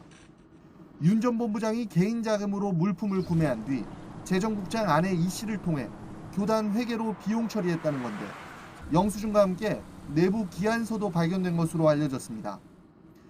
경찰은 이와 비슷한 방식으로 금품이 전달됐을 가능성을 열어두고 전재수 의원이 받았다는 불가리 명품 시계의 기한서 등 구매 흔적을 찾는 데 수사력을 모으고 있습니다. YTN 배민혁입니다. 김건희 특별검사팀이 통일교 청탁과 금품 수수 혐의를 받는 건진법사 전성배 씨의 1심에서 징역 5년을 구형했습니다. 전 씨는 반성 또 반성하겠다면서 고개를 숙였습니다. 이준엽 기자가 보도합니다. 김건희 특검은 건진법사 전성배 씨의 특정범죄 가중법상 알선수재 혐의에 대해 징역 3년을, 정치자금법 위반에 대해서는 징역 2년을 선고해달라고 요청했습니다.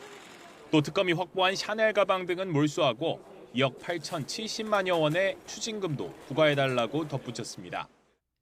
특검은 전 씨가 윤석열 전 대통령 부부와 고위 정치인 등과의 친문을 과시하며 권력에 기생하고 사익을 추구했다고 지적했습니다. 이후 알선이 실현되며 국정농단이 현실화됐고 매관매직 수단으로 정당 공천을 하면서 대의민주주의 정신도 훼손됐다고 비판했습니다. 다만 뒤늦게나마 반성하며 사실관계는 인정했고 재판 도중 샤넬 가방과 그라프 목걸이 등을 제출하며 협조한 점은 인정한다고 설명했습니다. 반면 변호인들은 윤영호 전 통일교 세계본부장이 건넨 금품은 영부인에게 잘 보이면 도움을 받을 수 있다거나 손해 입을 염려가 없다 정도의 막연한 기대감에서 준 보험성 선물이라고 반박했습니다. 또 도의원 공천 청탁 대가로 받은 돈은 정치 자금이 아니므로 정치자금법 위반도 무죄가 선고돼야 한다고 맞섰습니다.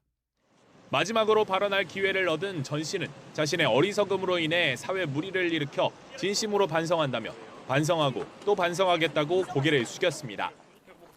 전 씨 선고기일은 내년 2월 11일에 열립니다. YTN 이준엽입니다. 여론조사 비용을 대납받은 혐의로 재판에 넘겨진 오세훈 서울시장 측이 혐의를 부인하면서 동시에 내년 지방선거를 마친 뒤에 재판을 진행해달라고 요구했습니다. 서울중앙지방법원은 오늘 오후 정치자금법 위반 혐의를 받는 오세훈 시장과 강철원 전 부시장, 사업가 김한정 씨에 대한 첫 공판 준비 기일을 열었습니다. 이에 대해 재판부는 검토는 해보겠지만 지방선거 이후에 진행하는 문제는 약간 소극적이라면서 부정적인 입장을 밝혔습니다. 고환율 속에 물가 불안을 부추기며 가격 담합과 외환 부당 유출로 부당이득을 챙기면서도 세금은 회피해온 업체들이 고강도의 세무조사를 받게 됐습니다. 이들의 탈세 혐의 금액만 1조 원에 달했습니다. 보도에 오인석 기자입니다.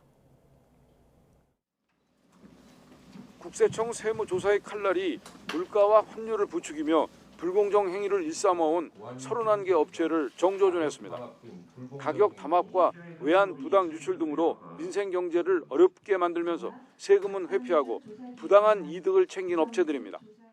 가격 담합 등 독과점 기업을 비롯해 할당 관세 편법 이용 수익 비업, 슈링크플레이션 프랜차이즈, 외환 부당 유출 기업들이 조사 대상입니다. 이들이 탈세 혐의 규모는 5년간 1조 원에 달했습니다. 한 업체는 법인 명의로 고가의 펜트하우스를 취득해 사주일가 전체가 거주하고 내부 인테리어, 가구와 가전 구입 비용은 법인 경비로 처리하는 등 사주 일가의 사적인 소비 통로로 이용했습니다. 치킨과 빵 등 외식 분야에서 용량 꼼수로 편법 이익을 취하고 다른 한편으론 법인 카드로 골프장 이용료와 명품 구입비 등을 비용 처리하다 덜미가 잡힌 경우도 있었습니다. 할당 관세를 통해 저렴하게 확보한 수입육을 사주 일가가 주주로 있는 특수관계법인에 공급한 뒤 사주의 자녀에게 고액 배당을 지급하고 사주 자녀는 고가 부동산을 매입한 수입 기업도 조사를 받게 됐습니다. 환율 불안을 자극한 외환 부당 유출 기업도 도마에 올랐습니다.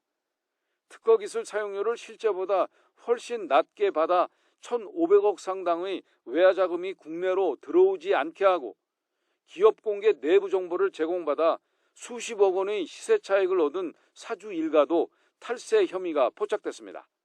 국민들의 실생활과 밀접하게 관련된 물가 등 시장 동향을 면밀하게 모니터링하고 민생에 부담을 주는 신종 탈세 유형을 선제적으로 발굴하여 엄정하게 대응하겠습니다. 국세청은 금융계좌 추적과 포렌식 기법 등 사용 가능한 수단을 모두 동원해 시장 교란행위 탈세자에 대해 철저히 검증하겠다고 밝혔습니다. YTN 오인석입니다. 지난 10월 에이펙 정상회의 성공 개최를 명목으로 진행된 정부의 불법 체류 합동 단속 중 베트남인 노동자 한 명이 숨졌는데요. 법무부는 절차에 문제가 없었다는 입장이지만 노동계는 무리한 단속이 부른 비극이라며 진상규명을 요구하고 있습니다. 김근우 기자가 보도합니다. 지난 10월 28일 대구 성서산업단지에서 있었던 불법 체류 외국인 합동 단속 현장입니다. 단속을 피해 숨었던 베트남 유학생 25살 뚜안 씨는 오후 6시 40분쯤 건물에서 추락해 숨진 채 발견됐습니다. 뚜안 씨는 국내 대학교를 졸업하고 직장을 찾는 활동이 가능한 구직 비자를 갖고 있었습니다. 이 비자는 하지만 제조업이나 단순 노무직에서 아르바이트를 하는 것은 법적으로 금지돼 있습니다. 대학원 진학을 위한 학비를 벌기 위해 잠시 일하고 있던 뚜안 씨는 처벌이 두려워 숨었다 변을 당한 것으로 추정됩니다. 노동계는 이번 사고가 토끼몰이식 과잉 단속이 낳은 비극이라며 규탄에 나섰습니다. 단속반이 할당량에 맞춰 강압적으로 수색하자 겁에 질린 뚜안 씨가 사고를 당했다는 겁니다. 대구 출입국 외국인 사무소 앞에는 뚜안 씨를 추모하는 분향소와 강제 단속을 규탄하는 농성장이 설치됐습니다. 법무부는 뚜안 씨의 추락 사고 발생 전인 오후 6시 10분쯤 이미 단속을 마치고 철수해 사고와는 무관하다고 선을 그었습니다. 하지만 노동계는 CCTV 영상을 토대로 뚜안 씨가 추락할 때도 단속이 끝나지 않았다고 반박합니다. 그러면서 진상규명을 위해 독립적인 조사기구를 구성해야 한다고 요구했습니다. 뚜안님의 사망은 출입국의 단속 행위와는 상관없다는 정말 해괴한 말만 반복하고 있습니다. 부상당하고 목숨까지 빼앗을 수 있다는 것은 이 단속반원들은 다 알고 있습니다. 이런 비극이 반복되는 배경에는 현실을 외면한 인력 정책이 있다는 지적도 나옵니다. 영세 중소기업이나 농어촌에서는 불법 체류자라도 고용해야 하는 게 현실인데 단순히 단속하고 추방하는 지금 방식으로는 또 다른 사고를 부를 수 있는 인권 사각지대만 커진다는 겁니다. 출입국 관리 당국이 그동안 너무 이제 단속과 이 규제 중심으로 움직여 왔고 조금 더 적극적으로 계절 근로자를 도입하고 또 외국인 근로자들을 도입해주고 이 농어촌이나 영세 기업까지 갈 수 있도록 코리안 드림을 꿈꾸던 청년의 허망한 죽음. 경찰은 뚜안 씨가 숨진 과정에 단속 당국의 과실이 있는지 살펴보고 있습니다. YTN 김근우입니다. 경기 북부경찰청은 오늘 신생아를 숨지게 한 혐의를 받는 20대 친모 A씨를 구속 송치했습니다. A씨는 지난 13일 밤 경기 의정부시 한 숙박업소에서 낳은 신생아를 숨지게 한 혐의를 받고 있습니다. 모텔에서 여성이 아이를 낳았다는 112에 신고를 받고 출동한 경찰은 객실 화장실 세면대에서 심정지 상태의 아이를 발견했습니다. 아이는 심폐소생술을 받으며 병원으로 옮겨졌지만 끝내 숨졌습니다. 산모인 20대 A씨는 혼자 모텔방에서 아이를 낳았다며 아이를 씻기려고 했다는 취지로 진술한 것으로 전해졌습니다. 민간 사격장에서 20대 남성이 자신이 쏜 총에 맞아 숨져 경찰이 수사에 나섰습니다. 인천 연수경찰서는 어제 오후 5시 10분쯤 인천 송도동 한 민간 사격장에서 실탄에 맞아 20대 남성이 숨졌다고 밝혔습니다. 경찰은 CCTV 화면 등을 토대로 A씨가 자신을 향해 실탄을 쏜 것으로 보고 구체적인 경위를 조사하고 있습니다. 울릉도에서 4,000톤에 이르는 낙석이 쏟아져 당국이 수습에 나섰습니다. 어제 새벽 3시쯤 경북 울릉군 서면 일주도로 근처 절벽에서 돌 4,000톤이 쏟아져 축대 벽과 도로를 덮쳤습니다. 통행이 제한된 도로라 다친 사람은 없었지만 상수도관이 부서지며 근처 마을 300여 가구의 수돗물 공급이 중단됐습니다.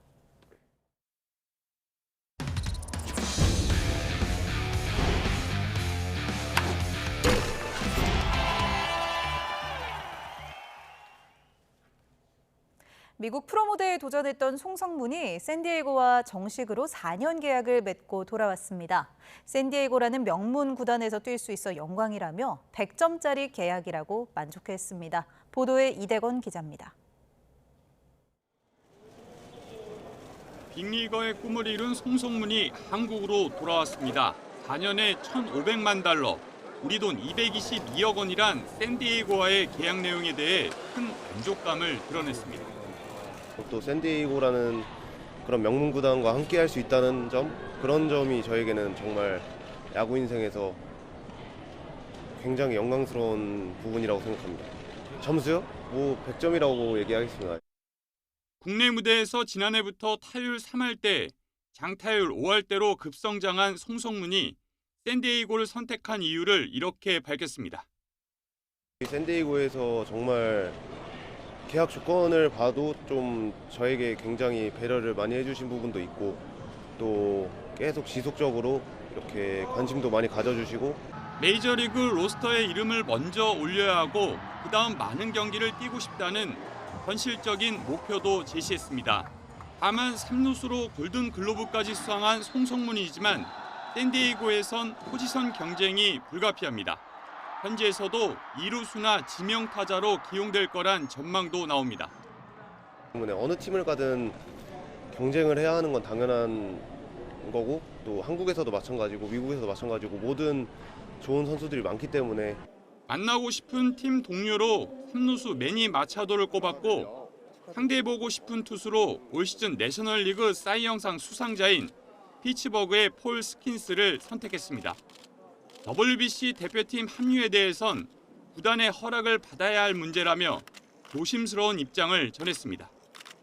YTN 이다운입니다. 올해 우리나라 축구는 11회 연속 월드컵 본선 진출이라는 새 역사를 썼습니다.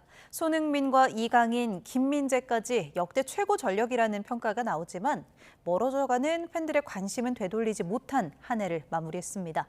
이정미 기자가 돌아봤습니다.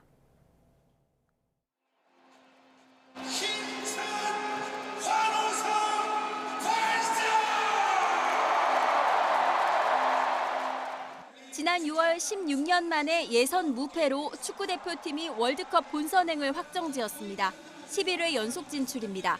월드컵 본선에 10차례 넘게 연속해서 출전한 나라는 브라질과 독일을 비롯해 6나라에 불과합니다. 대표팀의 얼굴들도 어느 때보다 화려합니다. 유로파 리그 우승팀 출신 손흥민에 UEFA 챔피언스 리그 우승팀에서 뛰는 이강인, 독일 분데스리가 우승팀의 김민재까지 역대 최고 전력이라 할 만합니다. 하지만 세계적인 스타들이 뛰는데도 국내 A매치 흥행 성적은 참담했습니다. 관중 5만 명을 못 채우는 건 일상이 됐고, 파라과이전은 17년 만에 최저 관중을 기록하기도 했습니다. 요즘 가장 이슈가 되는 협회 측의 태도라든지 이런 것들에 대해서 팬들이 좀 많이 걱정을 하고 있는 것도 사실이고, 시작은 지난해 홍명보 감독 선임 과정에서 불거진 절차적 하자와 불투명한 협회의 일처리. 불신과 불만이 누적돼 이젠 축구 팬들이 떠났다는 분석이 나오지만 최고들이 모여 보여주는 경기 역시 그리 만족스럽지 않다는 평가도 나옵니다. 진통 끝에 선임된 대표팀 감독부터 문제는 시작됐다는 생각이고요. 만족스럽지 못한 내용들, 이런 것들이 복합적으로 어우러져서 대중의 관심이 적어지면 선수들도 신날 리 없습니다. 오늘이 어제의 결과라는 말이 있듯이 지금의 이런 모습들이 저희 대표팀이 그동안에 어떤 모습을 보였는지 좀 되돌아볼 수 있는 계기가 되는 것 같아요. 여러 가지 분명히 개선돼야 될 부분들이 팀적, 외적으로 환경적인 부분에서도 많이 있지만 이런 부분들은 제발 좋아지길 바라면서 스포츠 직관과 응원엔 돈과 시간이 들어갑니다. 종목에 대한 지지와 즐거움이 없다면 굳이 투자할 이유가 없습니다. 모든 구성원들이 마음이 편할 수는 없지만은 결과적으로는 저희가 잘 해야죠. 새해 월드컵이라는 무대를 붉은 물결이 다시 넘실댈 기회로 삼아야 하는 대표팀과 협회의 어깨가 어느 때보다 무겁습니다. YTN 이정미입니다. 프로배구 한국전력이 삼성화재를 11연패 수롱으로 몰아넣었습니다. 한국전력은 V리그 남자부 홈경기에서 삼성화재에 3대2로 역전승했습니다.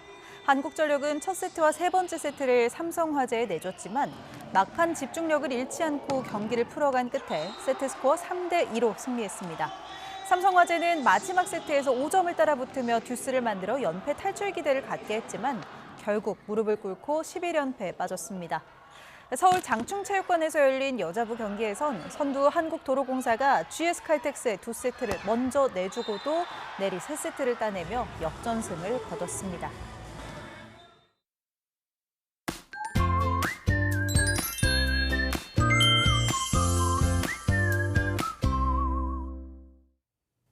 오늘 전국 곳곳에 비나 눈이 약하게 내리고 있습니다. 수도권도 오후에 진눈깨비가 날리기도 했는데요. 눈비구름은 성탄절 이브인 내일까지 영향을 주겠습니다. 내일 새벽이면 대부분 눈과 비가 잦아들겠지만 영남 동부는 아침까지, 제주도는 오전까지 이어지겠습니다. 내일까지는 서울 아침 기온 1도, 낮 기온 6도 등 오늘보다 또 예년보다 높아서 큰 추위는 없겠습니다. 다만 성탄절 당일에는 북서쪽에서 강한 한기가 남하하면서 한파특보가 내려질 가능성이 있겠습니다.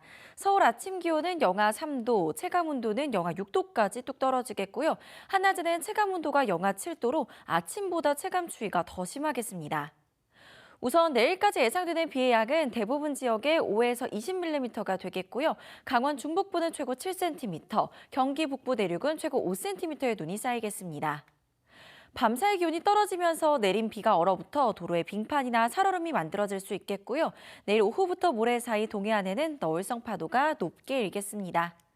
내일 아침 기온은 오늘보다 1에서 8도가량 높겠습니다. 서울 1도, 부산 10도에서 출발하겠고요.